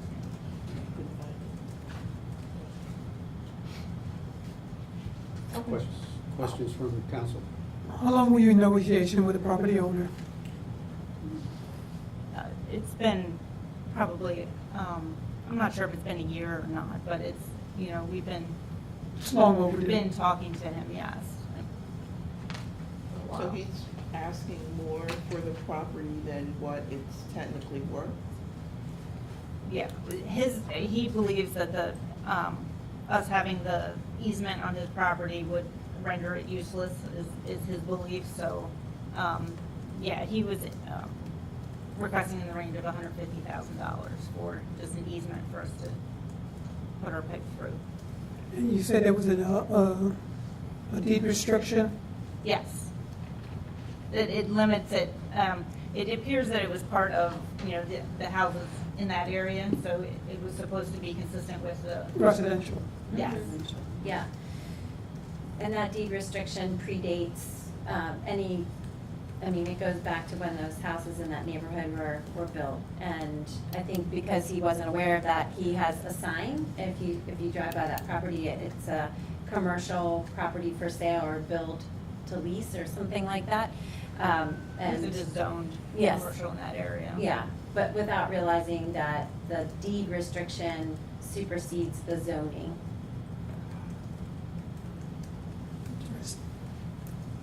Yeah. So the deed restriction has in it for the easement? No, the deed restriction has that stipulates that it can only be utilized for a residence. It cannot be developed into a commercial property because of that deed restriction. And so there's conflict over the dollar value of the strip of land that we would be required to have for the redundant main. And we're not interested in buying the property.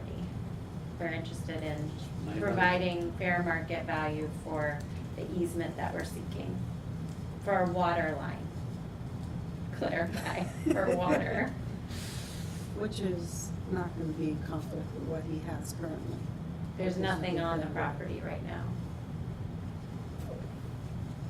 Any other questions from council? From the public?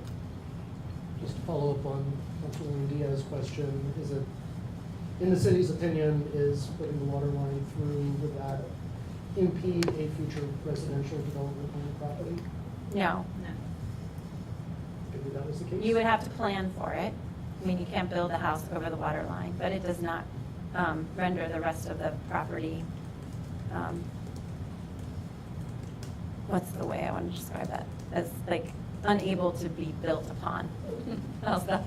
So the water line would run east and west? Yes. across Yes. that property? I think the water would go west and east.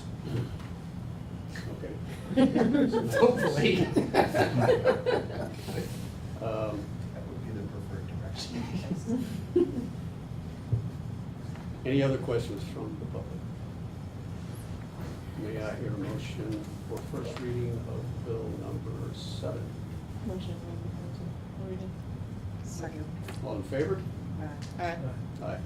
Thank you very much, and that wraps up Public Works. Thank you. Thank you. Thank you. We will move into Public Safety Committee with Councilman Soto. Yes, at this time I'll open the Public Safety Committee. We have 2 items on the agenda. Administration Bill number 5, amending the Energy Management Ordinance, and Administration Bill number 8, amending the Health Code regarding illegal dumping.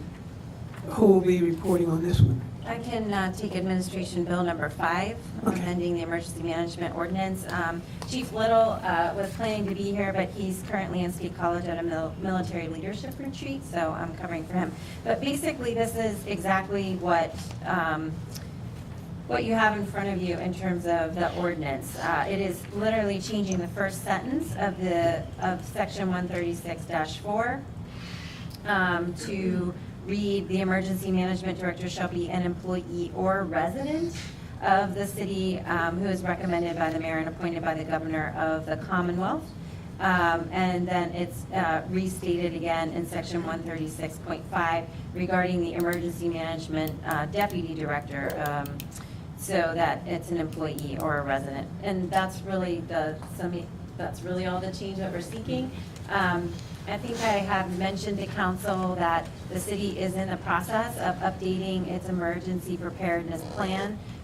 Chief Little, Chief Berkeyheiser, as well as an additional resources, both county and local, county and state, are helping us to update our emergency management plan, our emergency preparedness plan.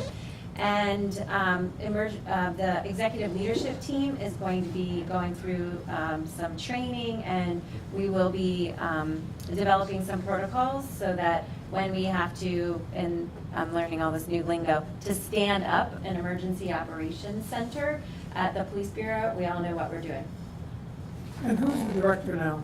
We do, well, right now it is Chief Little, but that is not ideal because when you have an emergency, you actually need your chiefs of fire and police to be doing the work, not necessarily, they're not available to do all the coordination as well. And so that's why we wanted to have some flexibility here to have a resident. It's also best practice for it not to be the chief of police or chief of fire because, again, if in an emergency situation, they need to deploy their resources and be focused on that effort. Thank you, Mayor. Yep. Any questions from the committee? Any questions from council? Any questions from the public? At this time, I entertain a motion to move Administration Bill number 5 to full council. So moved. Second. All in favor? Aye. Aye.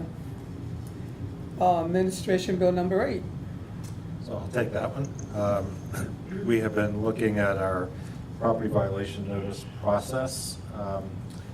When we issue a property violation notice for cleanup of the property, that notice is issued to the property owner. They have a certain period of time in which to abate that condition.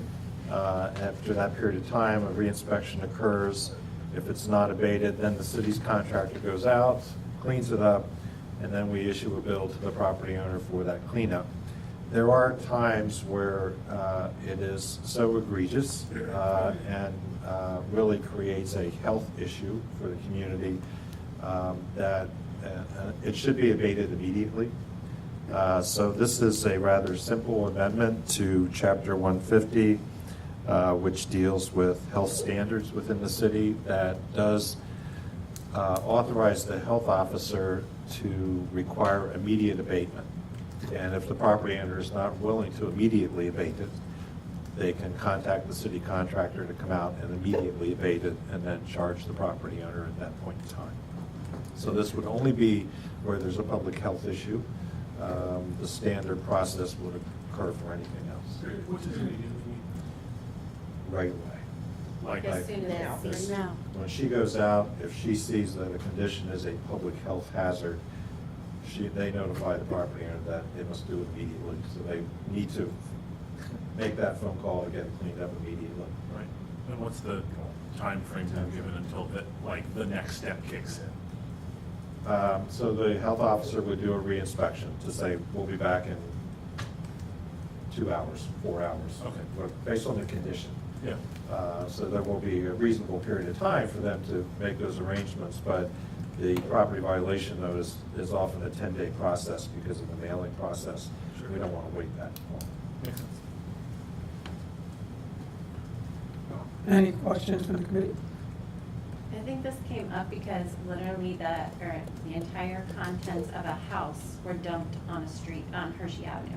Yeah. And it just sat there. Any questions from council? Any questions from the public? We entertain a motion to move this Administration Bill number 8 to full council. So moved. Second. All in favor? Aye. That concludes the Public Safety Committee. Thank you. We'll move right into the Finance Committee with Councilman Valentine. Thank you, Mr. President. Currently, we have one item on the agenda, but I'd like to add another. So at this time, I'd make a motion to add Administration Resolution number 24 to the agenda.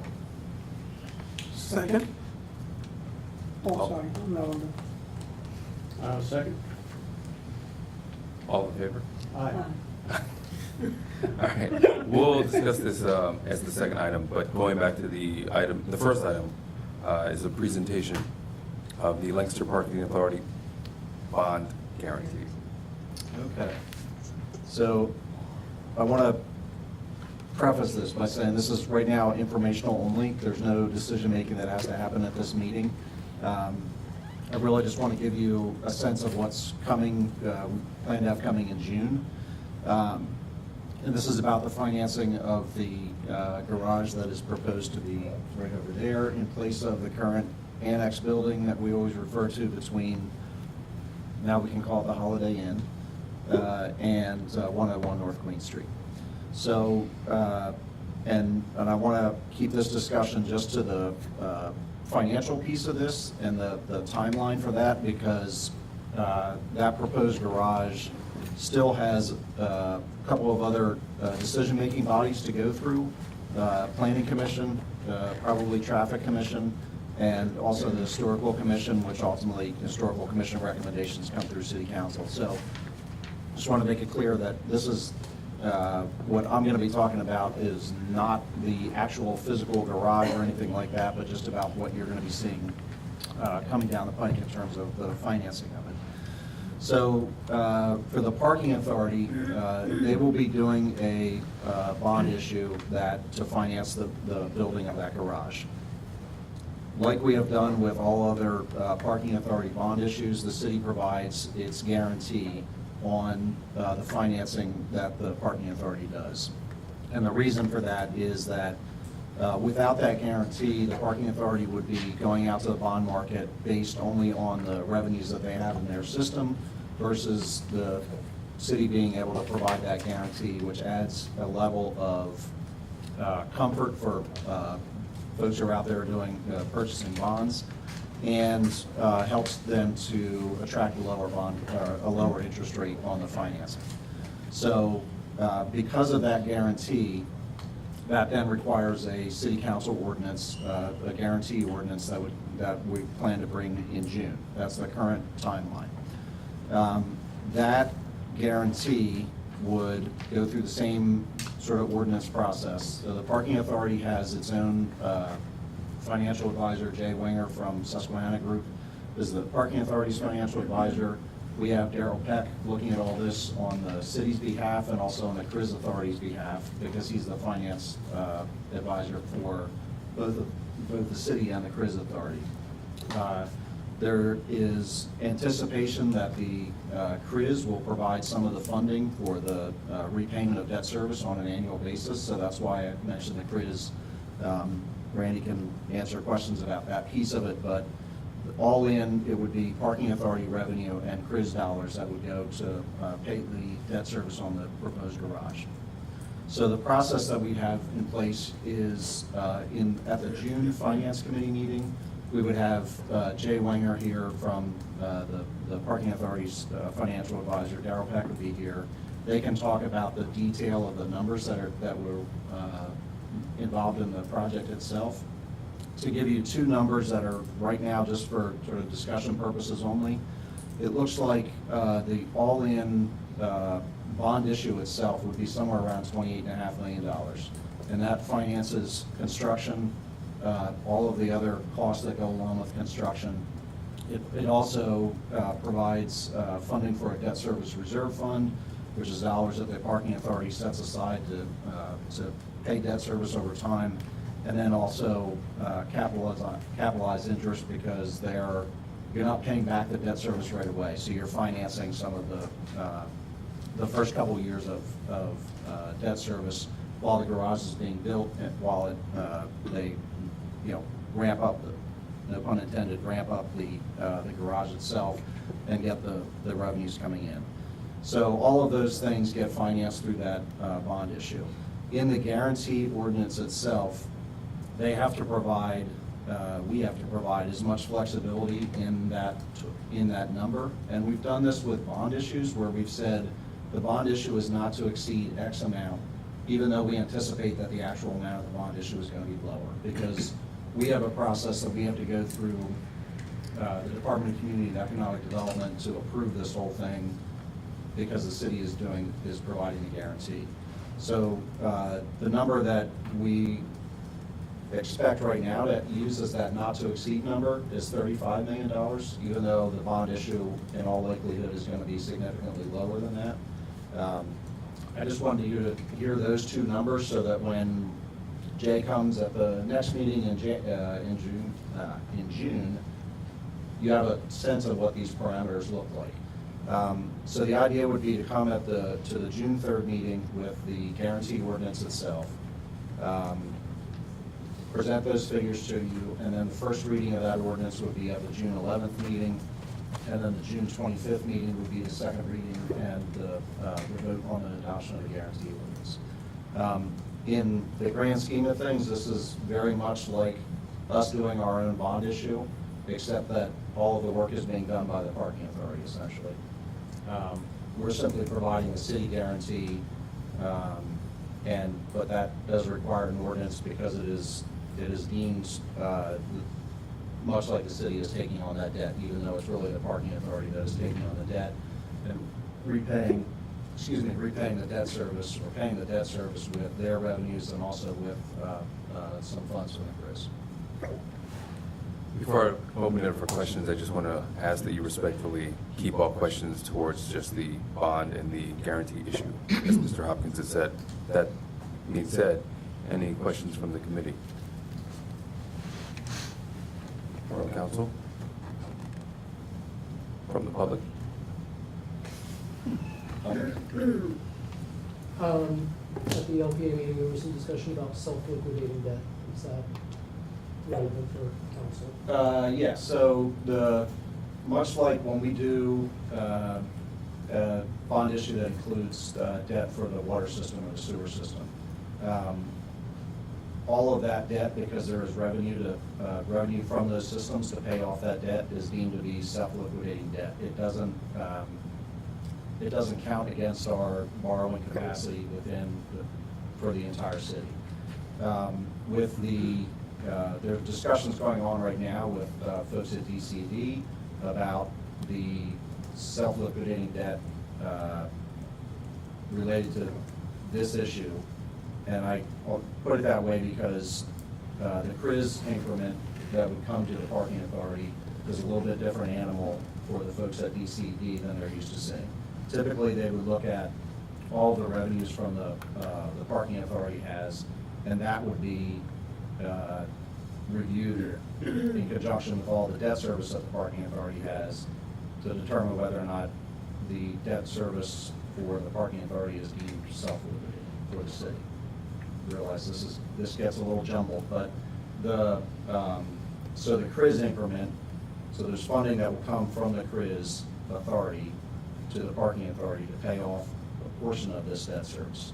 That's a different thing than what DCD is used to see, because there are 3 CRISs in the entire state. And the folks at DCD who review this type of thing are not the same folks at DCD who actually deal with the CRIS program. So there's a little bit of a learning curve here for them. Any other questions? Just the 28.5 versus 35, that seems like a largish spread. It is. And is that just due to It is. uncertainty? Yeah, there's uncertainty there's uncertainty anytime you're going out to the market. Without a top-end number, we have to go to DCED to finalize this whole thing before the parking authority actually closes on the bond issue. So we could lower that high-end number, but then if the bond issue that ultimately has to be done is above that number, then we have a DCD problem. So we do this with our the bond issues that are just city bond issues also. We set the high-end parameter much higher than we really anticipated it's ever going to be, just out of comfort level, knowing that we'll ultimately be below that number, but we can take one number to DCED for approval. And that bond will pay for the garage, the shelf space for the library, the 2 floors of retail. Sorry? 1 floor. Sorry, 1 floor of retail. Right. where the movie theater used to be. That's one story. Yes. The ramp in from the entrance ramp, Yes. but nothing else. Right. Okay. Thank you. Great. Thank you, Patrick. Okay. Thank you. See you in June. Moving along to administration resolution number 24. This resolution authorizes an auction of city property now piled up in the former streets garage on Fairview Avenue. The city typically holds auctions every few years, and this action is one of the ways allowed under state law for the city to remove obsolete equipment. The auction will help clear space through the elimination of items such as desks, office chairs, file cabinet signs, and other office supplies. And a bunch of bikes And a bunch of bikes. and random, you have no idea. We did a field trip down to this building recently to, yes, need to spring clean. I was thinking with the bikes, is there a way, are they in a condition that would allow for them to be donated, or? You know, I've talked with Commonweal about that, and we can't donate, and second, they don't want them. They have so many bikes already, they don't have capacity to take on more. And, you know, some of the bikes are in decent condition, and others are really just like scrap for parts. So, yeah. These are the bikes that are just left laying around the city that get picked up by police. because They go very fast at the auction. Yeah, Really do. yeah. We're Councilman ready to Smith empty laid out out that maybe the building. market now that he's riding. I have 2 bikes now. Izzy, you need one more, come I on. really don't. I got my first flat today. So. Yeah, did you fix it yourself? I did not. I walked 3 miles back into Marietta, and then Adriana picked me up and drove me back to the Commonwealth. That's service, wow. We were riding together. Oh, okay. Say. That's awesome. Pretty easy resolution. Any questions from the committee? From council? From the public? Does the resolution set a date? Yeah, it's on the, It's on the Will resolution. this be, you'll post it tomorrow, right, Ernie? it's actually on the, no, actually, I haven't put it on the website. I'll have it up tomorrow. That's what I said. Yes, it's on Saturday the 8th. That's pretty quick. June 8th. Oh, June 8th. Hearing no other questions, I entertain a motion to move this to full council. I'm gonna second, because John's not here. Okay? All in favor? Aye. Thank you. That wraps the finance, Mr. President. Thank you, and we'll move right into, we will not, as Izzy stepped out. So we'll skip to community of the whole, because this is a brief conversation. We'll get right back to you shortly. We have 2 council members out, so probably don't even want to have that conversation yet.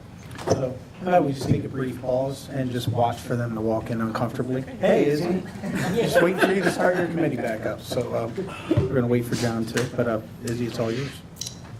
Oh, were there 2 of us gone? Actually, Pete, you want to go get a sandwich? Sure. All right. Yes, so I'll go ahead and open the Community Planning Committee. We have 2 agenda items. The first is the discussion of the Historic District Ordinance and committee procedures.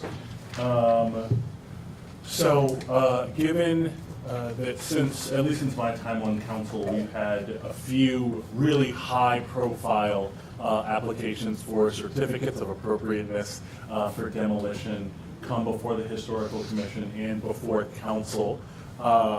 And that there's been some of that contentiousness has been public, and some of that I might call procedural, and that we might succeed in both better protecting our historic assets and making a smoother and public process for this by coming back to the ordinance and our procedures. So that's what I want to talk about today.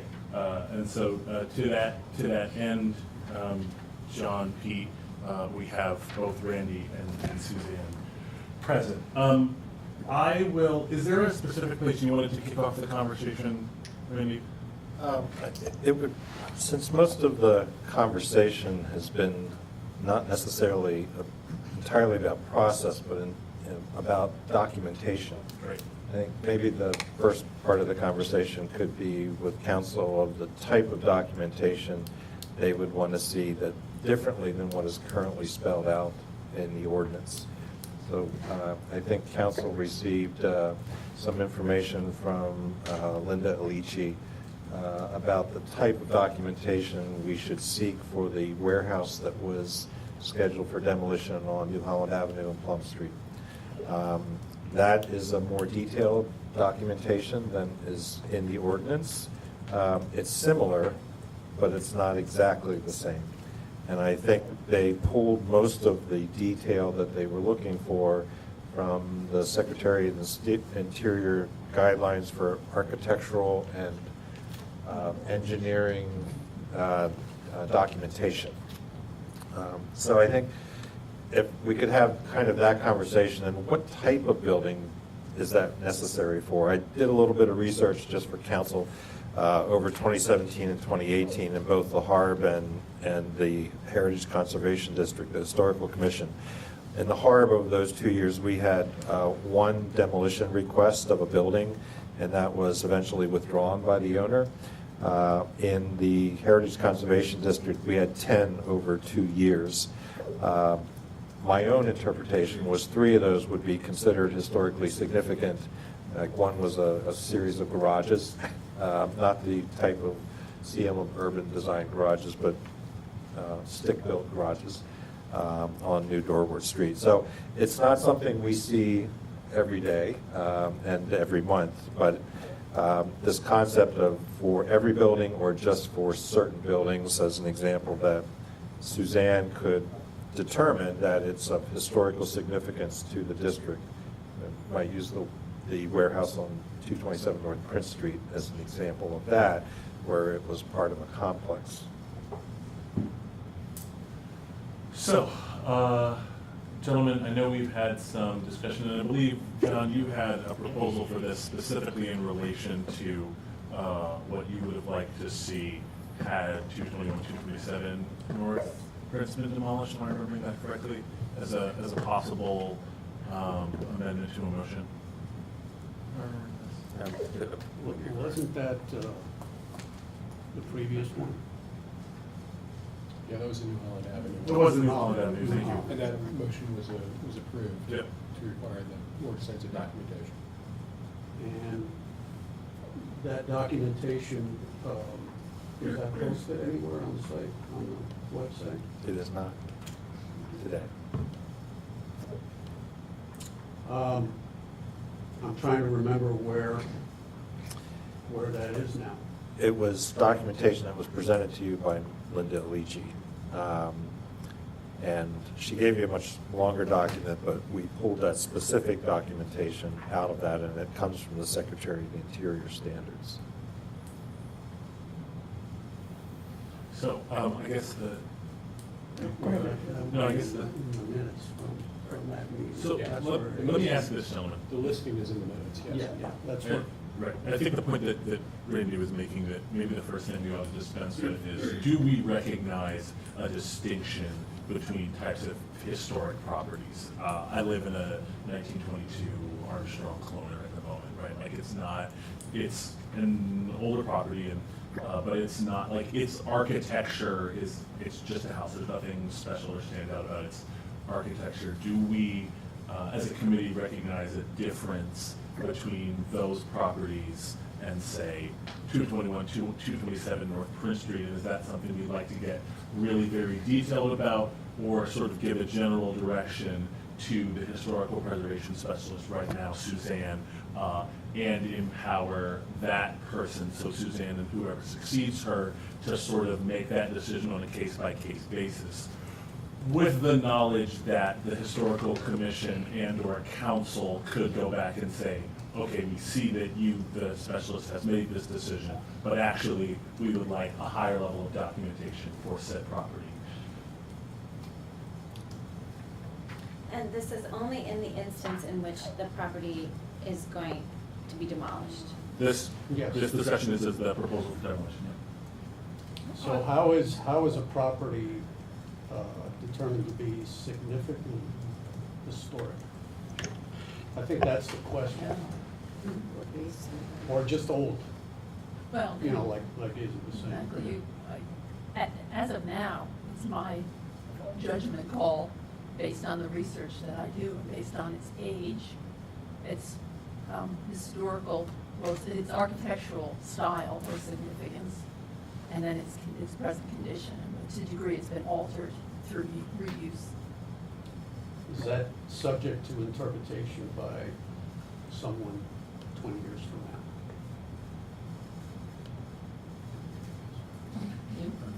Well, just like the federal standard now is 50 years, 50-year cutoff, something from 1968 could be considered historically significant now. All 1968 buildings are not, but again, if it has architectural significance, they could be. But we can look at 1968 building and say, no, it's. So, for example, would you consider the Annex property to be a historically significant building? I haven't been inside it, but first blush, no. Inside of these two theaters. It looks worse inside. Because it was built in 1969, so next year, that would be a 50-year-old building. I mean, that's the absurdity of a 50-year time frame for me. Yeah. Right. Because, I mean, we've looked at buildings built in the 1700s and 1800s, and early 1900s, but when you start to look at that 50-year time frame, you're now talking about buildings built in the late 60s and soon in the early 70s. So I'll throw this out there. I am comfortable assuming that, and making some assumptions about the capability of the city to hire qualified specialists once we no longer have Suzanne. I would be comfortable leaving that power, sort of the tiering of levels of documentation that we need, to the specialist, especially given the fact that if council disagrees, they can go back and require a different level. That's. Yeah. Yes, Sounds good. sounds good. We're all sort of comfortable with that. Okay, so we can call that sort of fence post one. The second issue was surrounding economic hardship Yeah. and the documentation that should be required for economic hardship. Understanding that the way our ordinance is written, the economic hardship information is required only if the applicant is appealing a historical commission decision to not permit them to demo the building. So the conversation that was being had was, should you require that specific information regardless of whether it's an appeal or not? So it's a little bit more detailed information than the information simply required as part of the application for a certificate of appropriateness for demolition. So, yeah, so, as Randy said, right now, that's only required if the historical commission recommends a denial, right? If the historical commission says yes, then while council can ask for whatever it wants, there's nothing formally in the ordinance that says you have to provide this if you're not appealing a recommendation of denial. And in fact, there was a lack of clarity over this in the discussion of the demolition of the water treatment house. So I think this is probably a part of the ordinance that is worth typing out. Yeah, the one thing you may recall is that, I think it was Mr. Alici, continued to say that they have not provided two sets of cost estimates. That's only required if they were denied a certificate of appropriateness for a building permit.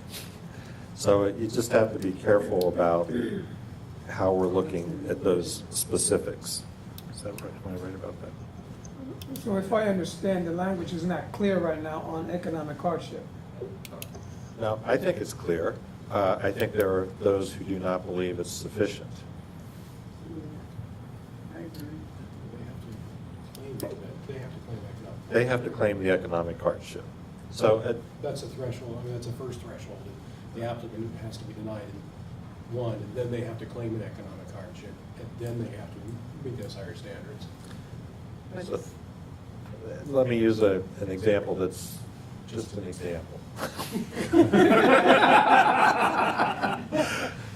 If the Water Street Rescue Mission application to demolish was denied, what additional information would they be required to say that it was an economic hardship? For them, it was mission. So the money that they would have had to invest in the restoration of that warehouse and repurposing of that warehouse would have taken resources away from their mission work. And that was the economic hardship that they were speaking about, even though they weren't asking for that because their application was not denied, it was approved. The 227 North Prince Street, if they would have gotten to the point of seeking an economic hardship, it would have been more challenging, in my opinion, for them to argue economic hardship because they're building a brand-new building behind the warehouse, demolishing that warehouse to make space for the taller building. So they're showing the impact to cost is a little bit different from an economic hardship. They may simply have to reduce the size of the project to retain the warehouse. And is that an economic hardship? You get into subjectivity about that because you have to decide what is economic hardship to a developer. And what is the advantage of asking for this information for all projects, just not when there's a denial? I'm not clear about that. Can I just mention something as someone who attended a number of these meetings? I think the Alichi's complaint is that both in the case of the Water Street Mission and then in the case of the North Prince Street, the applicants were making comments about economic hardship in sort of an informal fashion that I think the Alichi's would argue were being taken into account by the Historical Commission and by council. And of course, the Alichi's felt that that was inappropriate. So I don't think the issue is we need more of this information, but like, what's the guidelines for the keeping that information out of the discussion so that the discussion focuses solely on the historical significance. But that's also the purview of city council to take into account all factors, while for the historic architecture, for Harb and Suzanne's review, it is to be very focused on the Secretary of Interior standards. But council, as I understood it through the years, has the purview of taking into account multiple factors. And so that would be appropriate for council to consider. Right. I think in the case of the Water Street Mission, the Historical Commission is a little foggy on that point. Not to speak for the Alichi's, but I think their point was, or one of several points was that they neglected the building for so long that there was no way they could economically repair that So building. those are two other issues. Yeah, so the demolition. One is by structural neglect. integrity, and one is demolition by neglect. Those are two separate issues that I think you have a conversation about as well. Right, but I will, maybe to pile on to Tim's point, it did not seem at the time of that decision that the Historical Commission or council were really very actively clear on how bright that line exactly is supposed to be. I recall it being explained to us a few times, and in fact, the representative of the Historical Commission who came to the committee meeting that day, while he disagreed with the vote of the Historical Commission, did come and say that he felt that things were taken into account that the Historical Commission should not have taken into account. So I think that that's another thing at work here. And I would say that that is incumbent upon, on staff to make sure that the members of the Historic Commission understand the scope of their responsibilities and that understand the Secretary of Interior standards and those pieces. So I would say that's on the staff side to make sure that that happens. And also, these are volunteers that are going to say what they want to say. And there are 3 architects on the commission. I think where the confusion lies is in the application to the commission for demolition.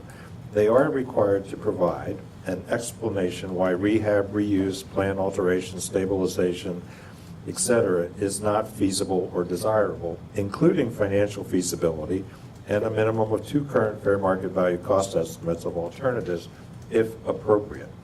So that is information that the commission gets and sees.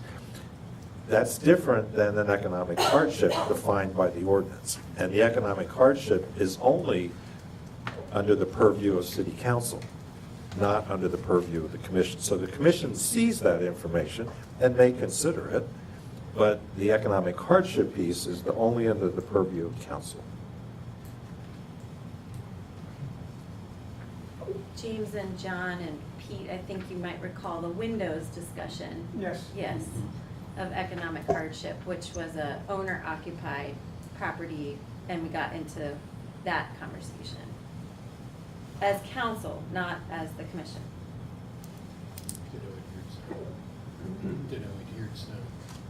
Yeah.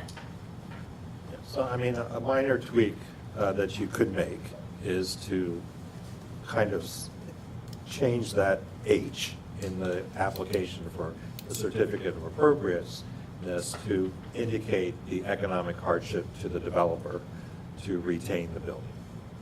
So let them be a little bit more specific, even to the commission. It's kind of wrapped in that same information. But if someone is going to appeal the commission's decision, then the economic hardship issue comes to play for city council to overturn the commission's decision. So thereby making H more consistent with the economic hardship that would be considered by council would just facilitate one set of information being shared and discussed both by the commission and council should an appeal be, should there be an appeal upon denial. So consistency of information seems like a reasonable thing. Gentlemen? I mean, we don't have like a specific proposal in front of us, but we're. Perhaps something for future consideration. Only that when discussing economic hardship, whether it's windows or tearing down a warehouse, I think there should be more thorough information supplied for us to base our decision on. So let me move a little bit to the structural issue, because that's been part of the conversation as well with both Water Street and with 227 North Prince. It's been more a conversation about the structural integrity of the building and the cost it would take to repurpose that building in both cases. So I do think the comment that has often been raised is, while we do ask for the estimated future cost of retaining a structure and maintaining it in accordance with city codes, and evidence of consideration of alternatives to demolition, this is what goes to council as part of an economic hardship request. The comment has been that information has always been provided by the applicant. So what is that suitable for the applicant to select a structural engineering firm to review the structural integrity of a building and the cost of what it would take to save that building and repurpose it? What has been discussed is, should there be one opinion, but that opinion is a structural engineer that is selected by the city of Lancaster? Does the city of Lancaster approve a list like we do with the building code officials, third-party building code officials, do an RFP, have an approved list, and then an applicant has to select someone from that list? Or does the applicant provide their own, and the city then provides a second opinion, and this is my part, that the applicant pays for it? This could potentially be $5,000, depending on the scale of the building that's being demolished. The city, I do not believe, wants to take on that cost. So if someone wants to demolish a historic building, then they pay for their own, and then the city hires a second in order to provide either supporting opinion or a opposing opinion. Is it enough to have a structural engineer do the evaluation as versus someone who's more experienced with historic preservation? I think that's where, Yeah, that's- go ahead. please. Qualifications. Where the list of qualifications comes into play of us having a list, and those three things aren't mutually exclusive. They could be, here's a potential list that's been vetted, that takes into account their, the firm's familiarity with historic structures, historic preservation, adaptive reuse. And then you pick from that list, you pick one and we pick one and you pay for both. So I'm just throwing that out there. I would be mindful of if we're both vetting the list and then we're both picking off the list. You know, I think us being able to vet the list, it gives us a semblance of input without having to pay for twice the effort. Right. Especially if we're talking about $5,000 a pop. Sure. Thank you, Mayor. So I saw that when, if I'm correctly interpreting your facial expressions, Pete, you seem to nod at the idea of the creation of this list like we do for building code. Am I interpreting that correctly? That is correct. Yep. John, how do you feel about Also, that? Okay, so we can make that fence post. Yeah, I think what I would suggest is that, I was going to say we, Suzanne, work on preparing a list of qualifications that we would believe is appropriate for the committee to review, to make sure that the committee feels that those list of qualifications, and then we can do an RFP process. And it can be a 30-day process. It doesn't take longer than that. We can require examples of the work that they performed on the buildings they performed. I mean, with the Water Street Rescue Mission, both firms that did structural analysis had experience with historic preservation and historic buildings. So I think the key is the city either selecting one to do that second as opposed to the applicant, or we have already vetted that these people have the qualifications that we think are required, and we're comfortable with the proposals that they would bring back to council. Yeah, and to that point, gentlemen, I think that wouldn't go into the ordinance, but I think it's important that the committee and council have faith in whoever exists on the list, because my personal preference would be not to get into another extended back and forth where, you know, oh, your architectural specialist isn't qualified and this and that. That if we assemble a list of people and we agree to it, that we're like, these are the people we've chosen to trust to do it, and we're not gonna, or that we're gonna accept, you know, objections exclusively on like grounds of the specific work, not like, oh, this firm isn't XYZ because we've done that already. and how many firms do you expect to keep on the list? Depends how many respond to the RFP. Yeah. I mean, we once started out with 6 firms on the third-party building code. We're now down to 3, because that's all that responded in the last RFP process. But at least it's a list of vetted individuals with their qualifications that we can rely upon without having to second guess everybody. And vetted by the city. I mean, it Yes, correct.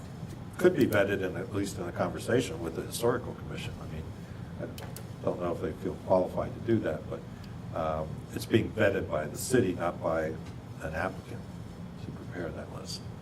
I would think my preference would be that whether the historical commission vets it or not, I would probably be most comfortable if they at least saw the list before the committee, not that they need to have any specific input. So one other issue that came up was this issue of 2 cost estimates. So under the ordinance, the 2 cost estimates are only required if the building permit is denied. So that you are required to provide 2 cost estimates that look at the cost of construction as originally proposed by the applicant, and then 1 revised to meet the design standards. There is no requirement for 2 cost estimates for preserving a building under the demolition piece. So the other conversation potentially to have is, do you move that, as opposed to saying evidence of consideration of alternatives to demolition, including alteration of plans or change of use, and estimated future costs of retaining structure and maintaining it in accordance with city codes. That's under the economic hardship piece for denial of a building permit for demolition. Under denial of a permit for construction is where it's asked for the evidence of consideration of a minimum of 2 bona fide estimates. So we could consider requiring 2 estimates, kind of tightening the detail on the demolition side. So instead of just requiring that for the building permit, it would be required for a demolition request, whether it's demolition or building. You have to provide that more detailed information.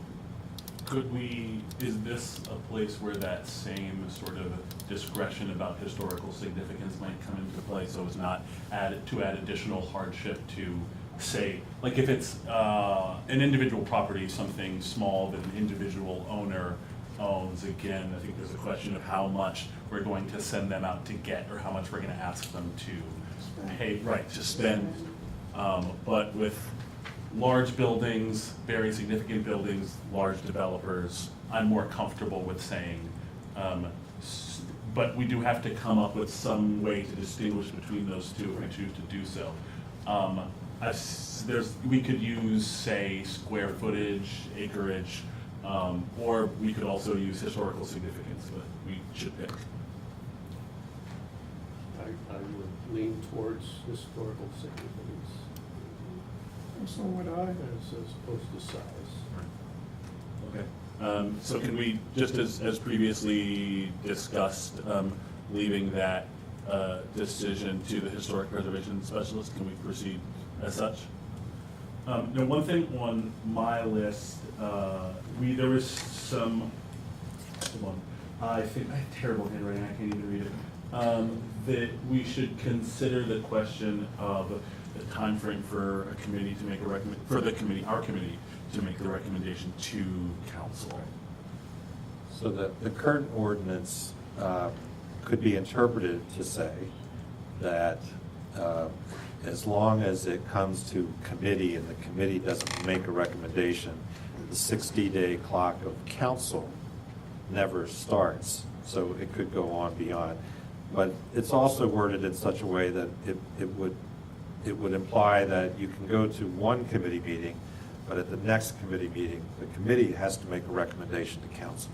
So the committee only has a 30-day window. It's not clear.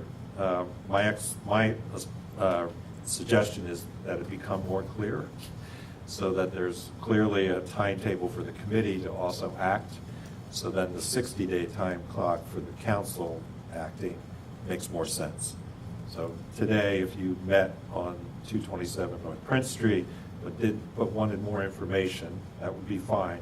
But at the June 3rd committee meeting, you would be required to make a recommendation one way or the other to the full council. June 11th would start the 60-day clock then for council to make a decision. And the assumption in the ordinance is that if that recommendation is not made in the time frame, what occurs? Is considered approved. Right. So, I guess. So in the case of Water Street, right, if you would not have made any decision after 60 days, their demolition approval would have been granted. If the commission would have denied the appeal and you didn't make a recommendation in 60 days, my reading is the Water Street Rescue Mission could proceed to demolish the warehouse, even though the commission said no. And if council feels that the extra information is not adequate enough, You only have 60 days by the ordinance. And I'm not sure if that carries from the Pennsylvania state law or not. That was the one question I didn't get to ask you. Because some of our ordinance actually pulled from the state historic preservation. I don't think they said a contract because we revised it before just based on our solicitors making that suggestion. So I'll throw this out there. I think if possible, and this doesn't need to happen all the time, but I think if possible, say we do need additional information or it's a complex case and there's a lot of information floating out there, we should consider giving ourselves maybe the second committee meeting, right, 60 days as Councilwoman Diaz mentioned, instead of just saying, like an interminable amount of time, which would No, at some point we have to cut it. Yeah. There's no doubt about that. It's determination of what, 60 days, I don't have a problem. with 60 days. 60 days? That works for me. So let's proceed as such. Can we put Yeah. in as, well, I mean, I'm just trying, I just think it so depends on the project and like Right. what's going on. Mhm. That 60 days could be a lot of time. Mhm. So what, if it's introduced at, if it comes to a first reading, which is like the first meeting of the month, and then it's, you have until the top of the next month, so 30 days? Is there, can we start with that? And Well, if I- that's not working, then extend it? I think that actually maybe, that's the assumption, I guess, we're drawing from the ordinance right now. Yeah. Yeah, the assumption now is that it reads in such a way that it says, very specifically, it says, "The committee shall make a report or recommendation to the full city council at its next regularly scheduled meeting." It's very short. It's very short. Yeah. Extremely short. Yeah, which means that it's like, it's introduced, and then it's like the next meeting is like, could be a week away, or could be tomorrow, depending on, So Mayor, what you're suggesting is instead of going to 60 days, going to 30. yeah. So that it's like, when the historic, it always comes at the first full council meeting of the month. And so then if it comes back so that it's acted on at the next, full council meeting at the top of the month, then that's 30 days. Let me ask potentially a complicating question. If it is something that we allow to go directly from the historical commission to council, what's the relationship of, I mean, it would circumvent this entirely, right? They would go to the 60-day time clock instead of the committee being required to present a report. So you're saying if the committee said today, send it to council on May 14th. Bernie's whole life. God bless him. Flash before his eyes. On May 14th, council, under the ordinance today, would have 60 days to make its final decision. Right. You're Is saying that if... optional? No, not the way it's written today. Once the committee recommends it to council for action, when it's introduced to council, you have 60 days. Now, I guess the committee could make the recommendation that it's introduced at the second meeting in May, as opposed to the very next meeting. Again, you get into probably semantics, to be honest. It says, city council may refer the matter to such committees. City council may schedule a presentation of committee reports, yada, yada, yada. The decision of council shall, within 60 days following the council's first consideration. So the way the ordinance is written, a committee meeting is not a council Consideration. meeting. And that's why it always has to get introduced to council, and then the 60-day clock starts, which means that there isn't the same, it means that it's already on the agenda. Right. And that's not, that's not altogether a bad thing, but what it means is that it's being pushed to the, pushed to consideration to council without having all of the information. So it's a comfort level in terms of, do you want to have all the information and then bringing it to council, or are you comfortable taking it to council, introducing it, putting it on the agenda, and then taking 60 days from that time? Right. And so what's happening now, and which is the thing that I'm fine with, but I don't think is sustainable. Like some stuff, is like, okay, this was approved. We're not gonna, when the historical commission falls, what day of the month? Third Monday. So third Monday, so it happens after our committee meeting, so they might discuss something, it gets added to the second council meeting of the month, and that starts our 60-day time clock, because it doesn't come on the committee agenda. I just want us to consider that as we're talking about the time frame. Though that to date has been only for stuff that's been, it was, I think, the demolition of a storage shed, a garage that we were using, that was approved, and so I felt comfortable saying that can go to council, we can have that level of vetting. But I want us to consider that as we decide what time frame we're gonna have to review things. That some things we should probably also make some decisions about, and this doesn't have to go into the ordinance, but some general policy decisions about what kind of stuff can just go to a council meeting if the next council meeting is before the next committee meeting. If it's historically significant, I think it should go, if it's determined to be historically significant, it should go to committee. That's fine by me. Yes. So, are we comfortable, I guess the question then is, are we comfortable moving forward with the mayor's suggestion that we give ourselves a 30-day time clock, or do we lean on the 60-day time clock, or do we do something entirely different? 30 days for a historically significant project? Correct, so if it comes to us, instead of the ordinance sort of unclearly saying that we have to have something for the next council meeting, that we give ourselves X amount of time, say, and I don't know exactly how the timing would work out, but say the first council meeting of the following month to introduce and report with a recommendation of either approval or denial. Would we be comfortable with that instead of the possibility that it would not be the following month, but the month after that?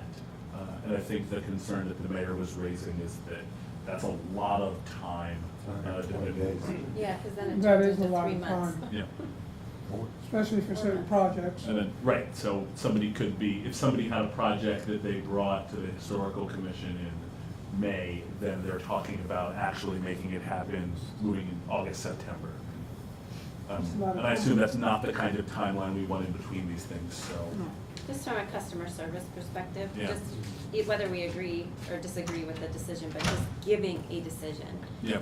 allows for people to move forward. Mr. Smith-Waydale, just for some context, this ordinance would have been written at the time before council was having collective committee meetings. Yeah. Right. So when it would have first been considered by committee, it would not have been considered by council. Now, in practical matters, it is being considered by council, although it's just being considered by committee. That's a very fair point. So are we, I'll just throw it out there, are we comfortable with 30 days or whatever it takes it to be the first council meeting of the following month is our limit in time? Are we comfortable with that? Yes. Yes. Okay. In the interest of time, there is one other thing I'd like you to think about, but we don't need to discuss it tonight, because we'll draft some stuff to bring back to the committee anyway. The conversation we had about opponents providing information, whether that's required in advance of the commission meeting. We publish our commission meeting agendas a week in advance, so someone similar to the first public comment period at City Council, to have people register to actually present information and ask for that to be in advance of the meeting. So Suzanne can distribute that to commission members if they want to have something like that considered. As an example, the additional documentation that Ms. Alici presented, that would have been something that the commission could have had in advance to at least be prepared then to comment on. Potentially, again, saving some time in terms of how long something gets strung out. So just something to think about. It's a little challenging, to be honest, from a public comment standpoint, but if you set that up that you have registered public comment, that information needs to be presented in advance, so it could be considered by the commission. Right. And I'll ask comment and then I'll close the committee. I want us to also, or move on to the next item. I want us to also consider making regular, either by policy or ordinance, the flow of information. So if somebody presents such evidence as, for example, Mr. Harris provided for the 221 and 227 North, that we have a requirement that it go to the preservation specialist and then all parties see it. I just want to avoid, I would prefer to avoid any kind of gotcha action or last minute under the wire. Just that all that information be shared across the board. So with that, I think we've given Randy and Suzanne plenty to work with. Just Suzanne. You getting the hint? Yeah. He keeps reminding us every day. He's a little too gifty. Giving Suzanne plenty to work with. Also important. No. So for example, if we were to take an item tonight for historical preservation, it's May. Randy would not have to put up with it by the time we were required to. So And with that, let's move to the zoning ordinance text amendments. Thank you so much. Thank you. So I just wanted to, we're going to go through this a little bit quickly because the purpose of tonight's action is for the committee to recommend that the ordinance go to council for a public hearing. So you're not actually approving the changes, the text amendment changes tonight, but we did want to quickly go through those text amendments so you have an understanding of what they are. The Planning Commission, City Planning Commission met last week and has approved the text amendments that are going to be presented to you. Planning Commission of the county is still reviewing them. They have 45 days technically to review them. The Land Use Advisory Board of Growing Together basically declined to comment. They gave each individual municipality the right and authority to send Douglas comments, I think.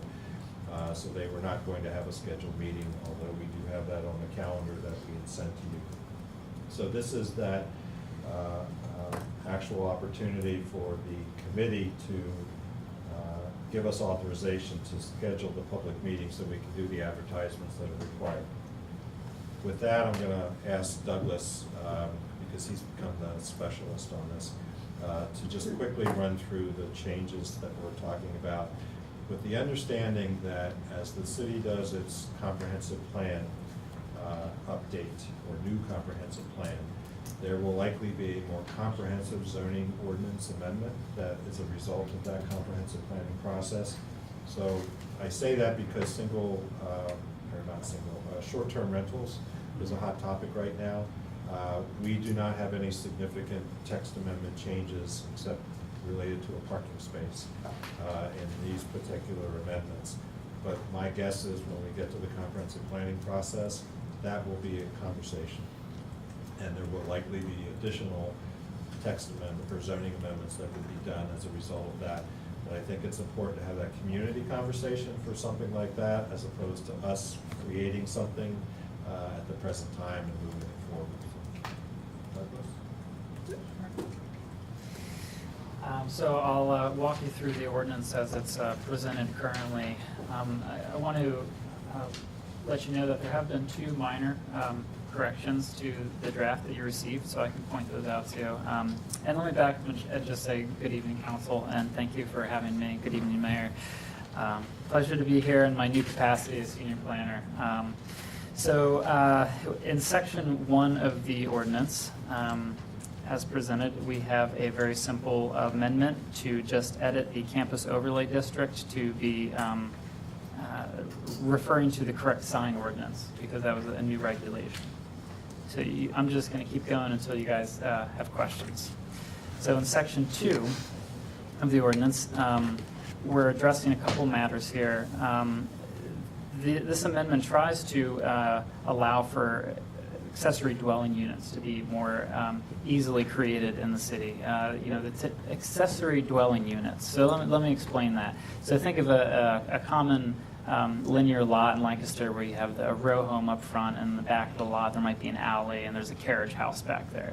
So that is referred to by some people as an accessory dwelling unit or a granny flat, or there are a number of different terms used to describe that situation. And our current zoning ordinance is prohibitive to allowing those to be created into residential units, which is why some of them are vacant, some of them have been created through variances or other exceptions. So this section is attempting to make that, and multiple amendments in here, make that an easier process for people.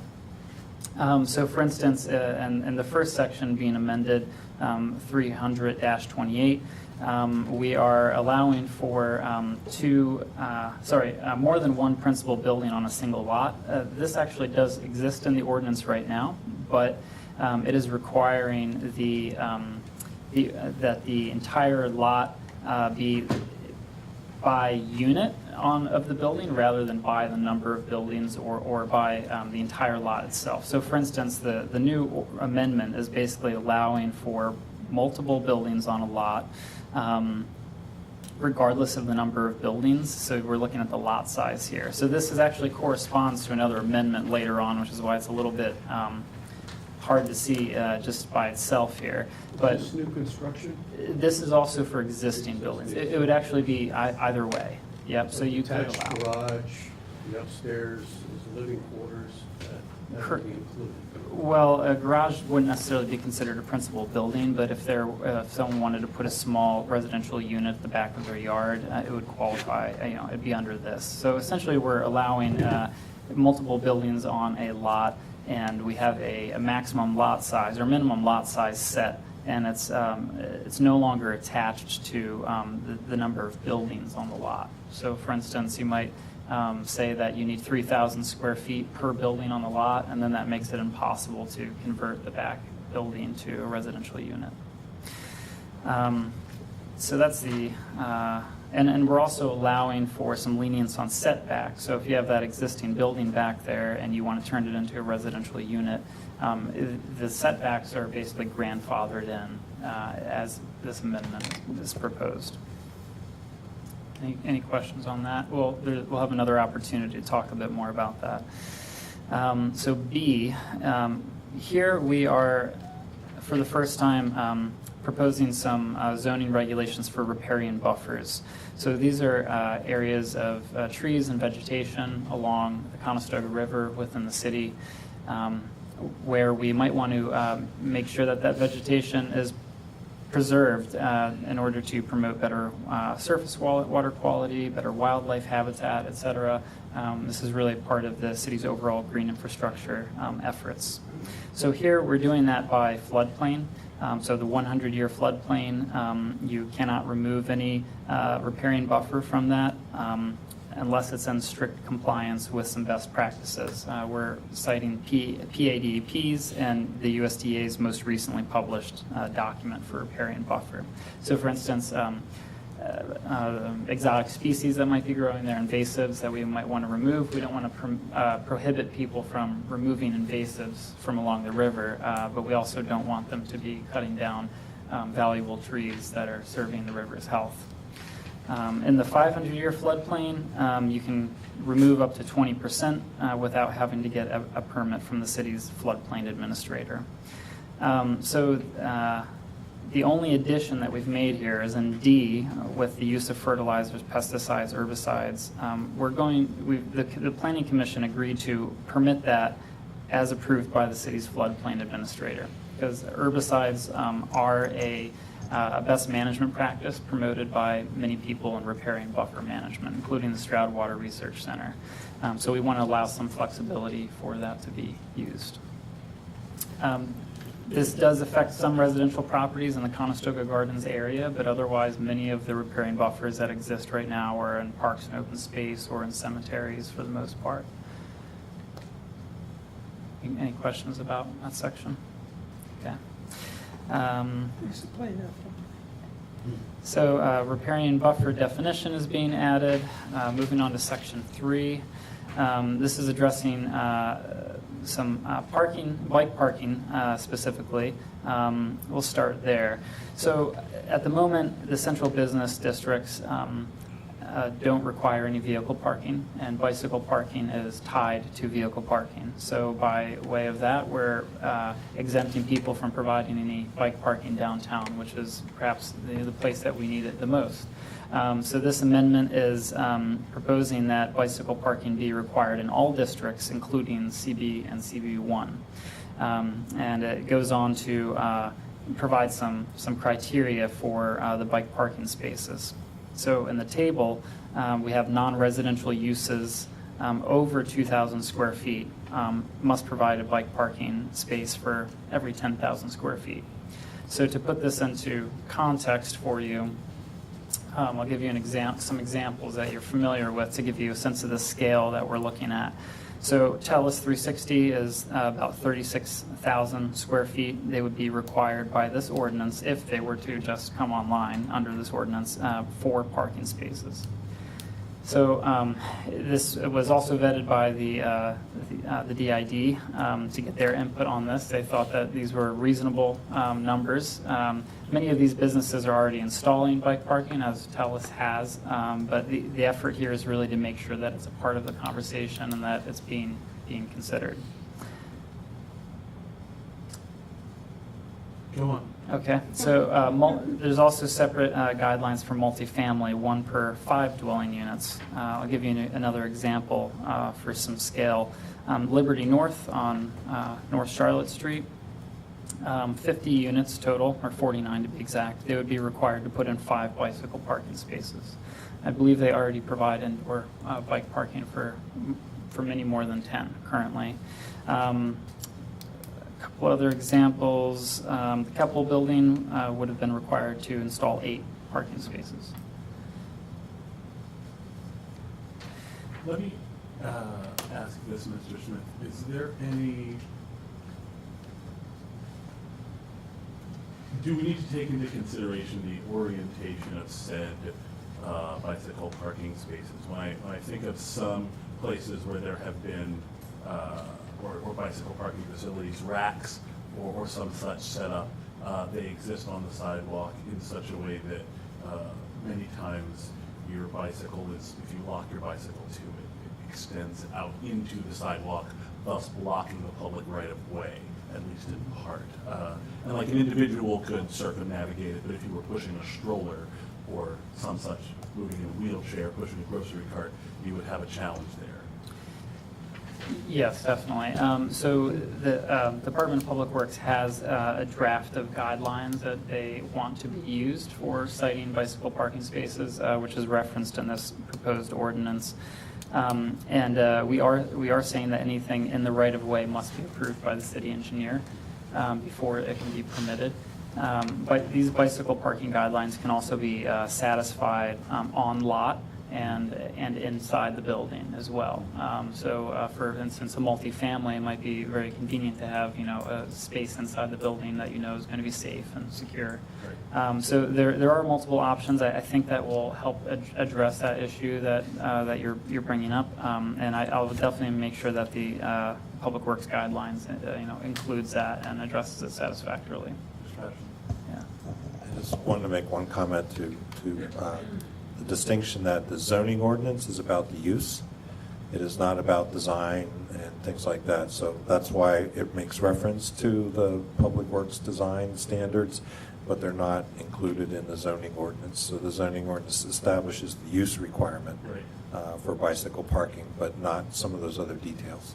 That makes sense. Thank you. Please proceed.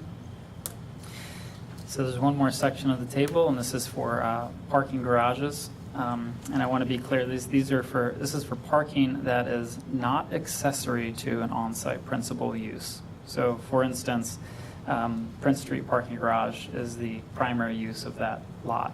If LGH builds a parking lot on one of their existing institutional properties, that would be accessory to the institution and the use of it as a hospital. So the parking spaces would be determined by as a non-residential use by the square footage and the number of employees. If there's no other questions with that, I'll continue. I'll draw your attention to a couple other things. Some of these came up, but the city engineer must approve installation in the right-of-way. We are asking for bike parking facilities to be included within a 50-foot radius of the primary building entrance. Some of these are just best practices. More than 10 spaces shall be covered, protected from rain and snow. And we're also providing an option for when a bike parking space cannot be put inside and it cannot be put on the lot and it cannot be put in the right-of-way, according to the city engineer, that there would be a fee established by city council for a payment in lieu of. That money would be set aside to pay for bicycle parking somewhere else in the city. So those would be dedicated funds. I spoke to our city solicitor, Mr. Handwerger, about this today, and he thought that this was an acceptable addition to the zoning ordinance. We do similar things with trees when they can't be planted directly in front of the property. All right, Vince. All right. We're also allowing for bicycle parking as an alternative, so you can actually reduce the number of automobile parking spaces that you have to provide on lot up to 10%. If you provide 5 bicycle parking facilities, you get to remove 1 of the required automobile parking spaces. Is that about in line with the amount of space we estimate they take up, or their impact, or? Well, that guideline was taken from multiple other bike parking zoning ordinances I looked at for similarly sized cities. You could fit more than that probably in the length of a parking stall, which is generally about 20 feet. A few more maybe, not too many more, but yeah. How big will you consider a bicycle parking lot? Bicycle parking lot, like a. Would you? Facility. Okay. Oh, so a facility. We use the word facility, and then there's actually a definition that's added later in the ordinance because it's broad enough to include indoor parking spaces, your typical U-locks, also like a bike corral that might have 20 bikes attached to it, and so that it can encompass lots of different options. So it wouldn't necessarily be an entire lot or even a full parking space, but it could look at lots of different ways. But these would be inside, correct? They could be. So you can satisfy this bike parking requirement by several different kinds of bike parking. So let's say you were owner of Square One, you just opened up under this ordinance. You could have your right-of-way evaluated by the city engineer to place a standard U bike parking space out in front in the sidewalk area. If there's not any space there, you might look at the back of your lot and you could install a different kind of bike rack there. Or if you wanted to put one inside, you could do that as well. So any of those would be acceptable under this ordinance, and the design guidelines would be set by the Department of Public Works. And just to clarify, it is such that, say, if somebody were a new building coming online and they wanted to, they didn't want to provide a parking space external on the lot, they could, say, provide 5, parking facilities for 5 bicycles inside, and thus sort of reduce their burden in that way. To reduce the number of automobile parking spaces? Right. Yes. Cool. Thank you. You're welcome. And the other piece that I should mention here is that this is triggered not only by the expansion or the creation of a new building, but also by change in use. So if your office space is switching to a restaurant, just as you would be reevaluated for automobile parking, you would also be evaluated for your bike parking requirement, even if you didn't provide bike parking previously. So that's standard for automobile parking too, because some uses are a lot more intensive than others. If there's no other questions, Just so if I walk away from this presentation, the new ordinance and new amendments will guarantee bicycle parking inside the city limits. That's right. Yep, and in all districts, including the downtown. But existing businesses are grandfathered. Correct. It says in business grandfather, but any new business, any new construction, any new use. building, any new use, which this ordinance will take into effect. That's right. And, the way vehicle parking has been done is, say you are an existing building, you're an existing business in an existing building, and you want to expand the gross square footage of your building into the back that was previously vacant. The parking requirement for automobiles would just be based on the increase of your business. So, you would remain grandfathered in for the existing business area that you have. So the same would go for bicycle parking too. So I don't think in any way this would become onerous for business owners. Maybe you said this right. Is it triggered by a sale? It's triggered by change in use or expansion. But say I owned a restaurant, I had X number of bike parking spaces. And This then sounds familiar. And then I sold it to Tim, who didn't like my Thai restaurant and wanted to build a Korean barbecue place downtown, which we desperately need somebody to get on that. But I would not be required to reevaluate or change because the use would be the same. Correct. Okay, thank you.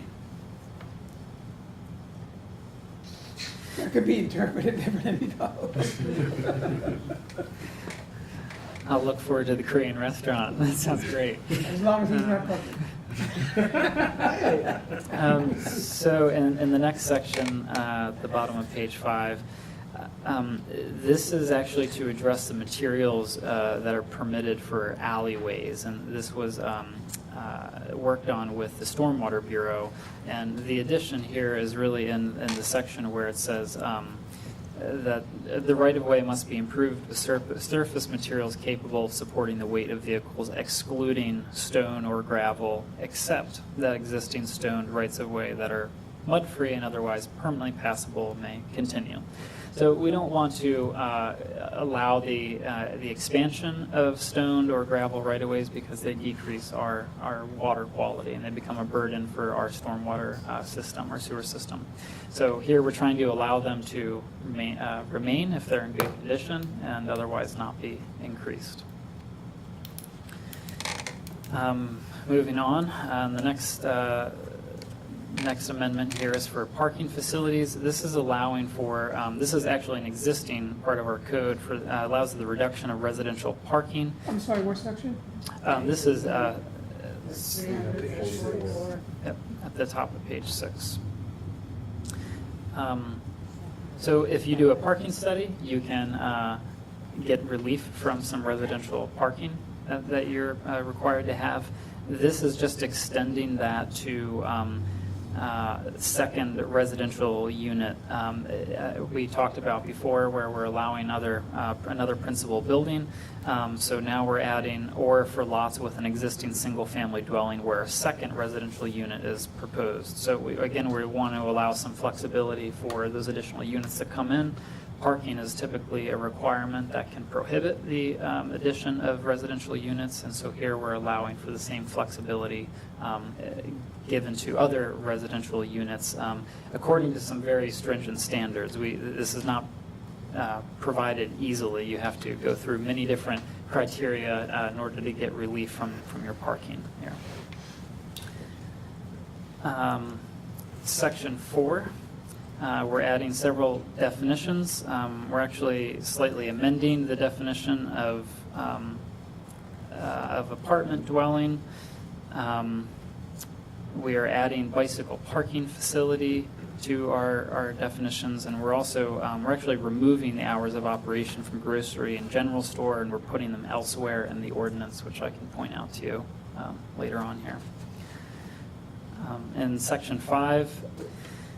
This is dealing with the table of permitted uses by our zoning ordinance, so for what we allow in different districts.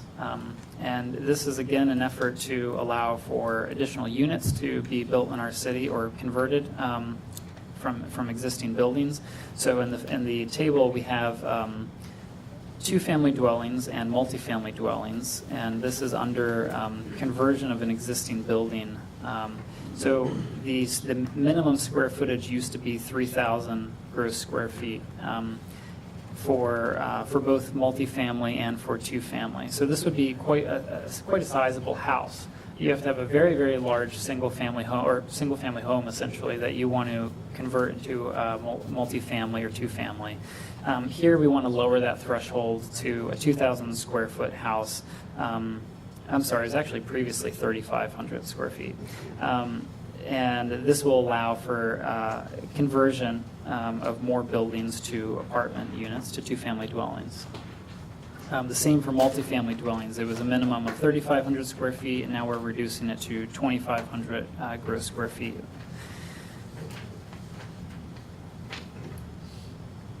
I'll just add that part of the accessory dwelling units and the reduction in the gross square footage for making, for conversion is, these little tweaks to try to increase the housing opportunities in the city. So I appreciate trying to amend the zoning ordinances to allow more flexibility, especially with the ADUs. Sure, and we did. I appreciate that, Mayor. And we did talk to the Planning Commission about this relative to their own houses. We have 9 members on the Planning Commission. 2 of the members had houses that were large enough to be converted. The other 7 did not. So it gives you somewhat of a sense of scale of. And those Planning Commission members are from 9 different districts, actually 6 different districts in the city, 3 are at large. So it is somewhat representative of the different kinds of housing that we have in the city too. So it's not every house that's going to be permitted for conversion, but we wanted to open up the stock for that. Without any other questions, I'll continue. So again, we have some very minor amendments following, continuing on in Section 5. B, we're again amending, there's a typo on the signs ordinance. We're referring to the old code. We're changing that. We're adding fireworks sales. Again, we have to provide for all uses in the city, and this is one that has come up recently, and with the changes in state law, we have to be providing opportunity for this. We even, So yes. just so you know, C3 is basically Manheim Pike and Fruitville Pike, and SM is basically Costco, Home Depot, or I'm sorry, Lowe's. Those are the only 2 areas of the city. So nowhere in the central part of the city would you be able to do retail sales of fireworks. And So we're- nowhere in the 4 square miles. Nowhere in Yeah, the 4 and square we're miles. precluded by law from preventing any use in the city. This is where the issues around gun sales come up. So grandfathered in versus what's allowable, which I think gun sales and fireworks are in the same too. Just saying. Can I? Maybe this is the next thing. Why do we care when a grocery store is open?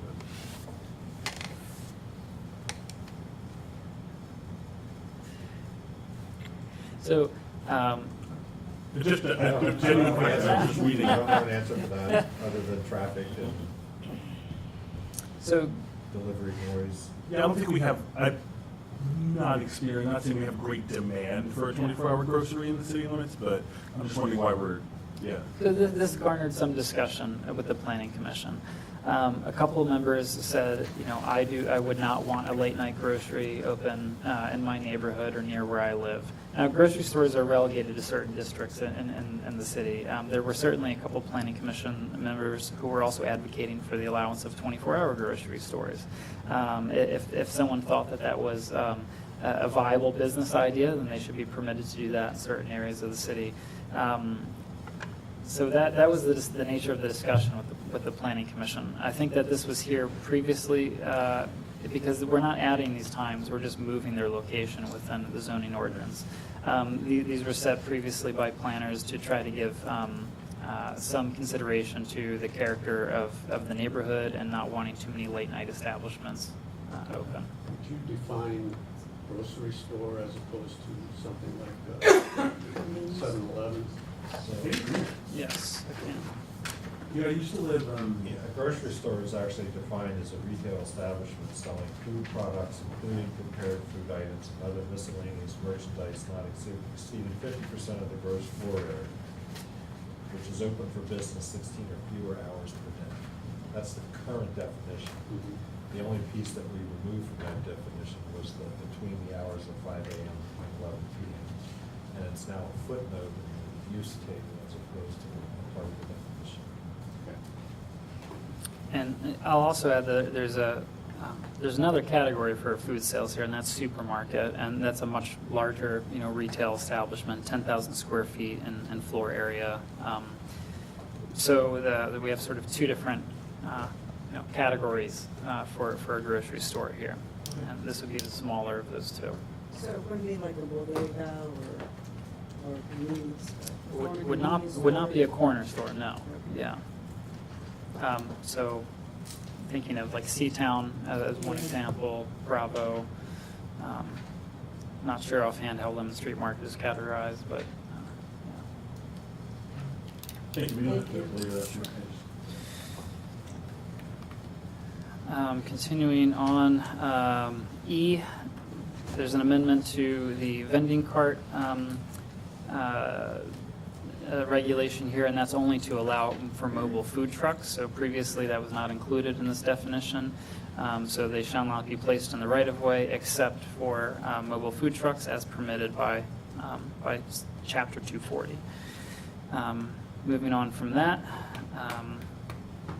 here there are a series of different uses, and these are being there's an addition of text here, for uses permitted by right in the R3 and R4. There's hours of operation that are being set for dry cleaning services, printing, mailing, computer service, locksmith, etc. So as you know, R3 and R4 encompass a large part of our residential city. So these are our neighborhood areas, and the Planning Commission definitely was, they were in agreement that they did not want these kinds of services to be operating late night or very, very early in the morning. Just to be clear, so special exception means it is permitted a use, but it's a special exception in terms of different hours. So they'd have to go to the zoning hearing board, neighbors would have the opportunity to comment on a special exception being granted, as opposed to by right, which means nobody has the opportunity to comment. Thank you. Next, we're adding microbrewery, brew pub, and micro distillery to our uses. As you know, some of these are already popping up, so we've provided for them in mixed use CB1, CB, C3, central manufacturing, and SM. So in other words, not in our parks and open spaces and not in our residential districts. We tried to include micro distilleries under the microbrewery brew pub, but the zoning hearing board was not comfortable with that, so we're adding micro distillery as a use. Yeah. Okay. Section 6 is dealing with our area height bulk regulations for the zoning ordinance. So this is like lot sizes and setbacks, etc. This is again another effort to allow for multifamily dwellings to more easily be allowed on, or multiple buildings, I should say, allowed on one lot. And also for the conversion of buildings. So here we have R3 multifamily dwelling.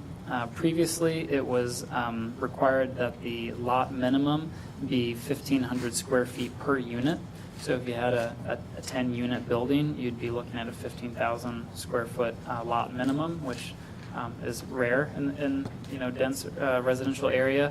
So here we've changed that to be a flat 3,600.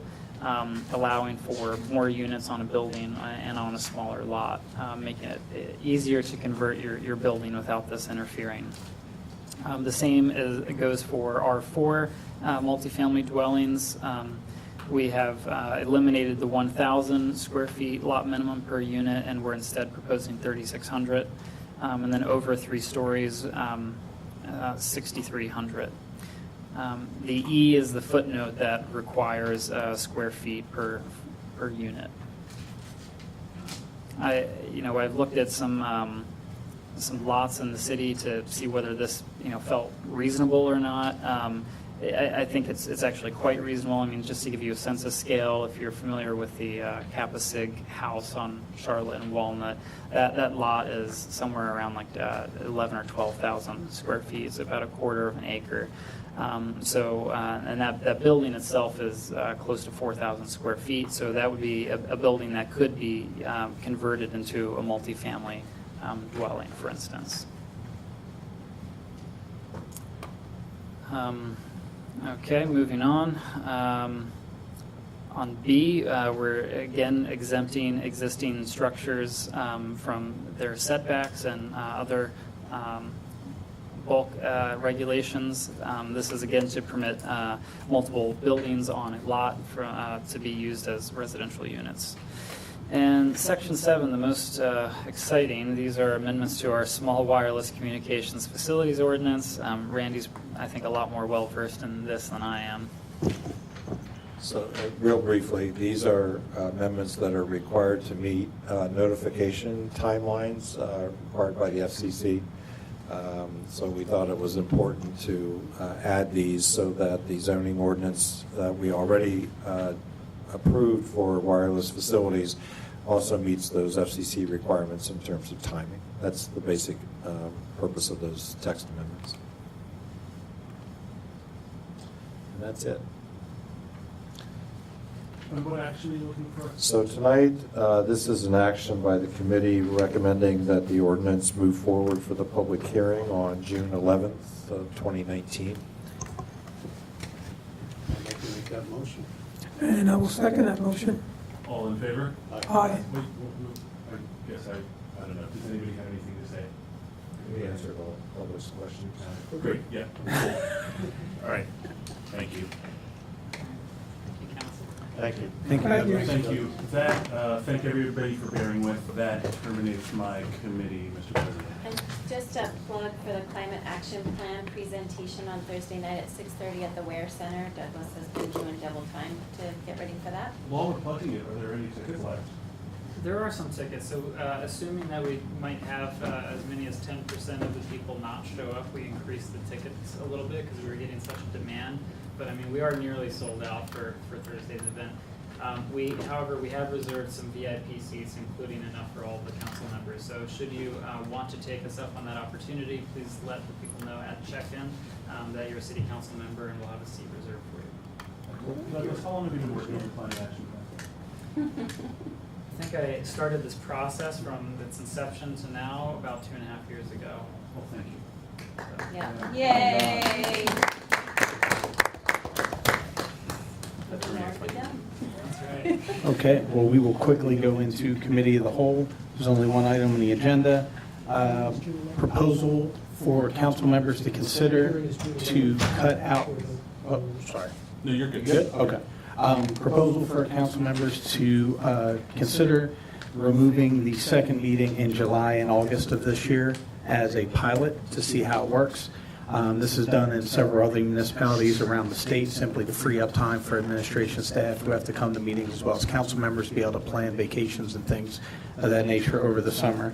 So if council members were wanting to do this, what would happen is we'd have our committee meeting in June, or excuse me, we'd have our committee meeting in July as normal, we'd have our first meeting, and then we just wouldn't have a second council meeting. And then in August, we'd have a committee meeting, our first council meeting, and we wouldn't have our second meeting. And then we'd go back into the normal rotation in September. There's no action that needs to be taken other than us deciding if we'd like to do that. Bernie would simply post it in the paper to let the public know ahead of time. And then there would be a note posted on the door, but there's no action, there's no permanent decision that has to be made, and this does not have to be considered or continued in future years. So I thought I'd bring it up, see if council members were worth the pilot, see if they want to check it out, see how it works. Worth a shot. Is there anybody that has significant concerns? My only concern is, do we in that way reduce the ability of the public to like communicate with us in a public forum about issues that are important to them? And just, like, I'm not opposed to it, I just want us to be thinking about that, because that's, even if it is not the primary function of the council meeting, it's an important function that a council meeting serves. Also, I don't know what Terry's gonna do on the second Tuesday night. And, you know, grow real attached to it. Just wanted to put that out there. No, I understand, and that was actually one of the things that Bernie and I had talked about public comment.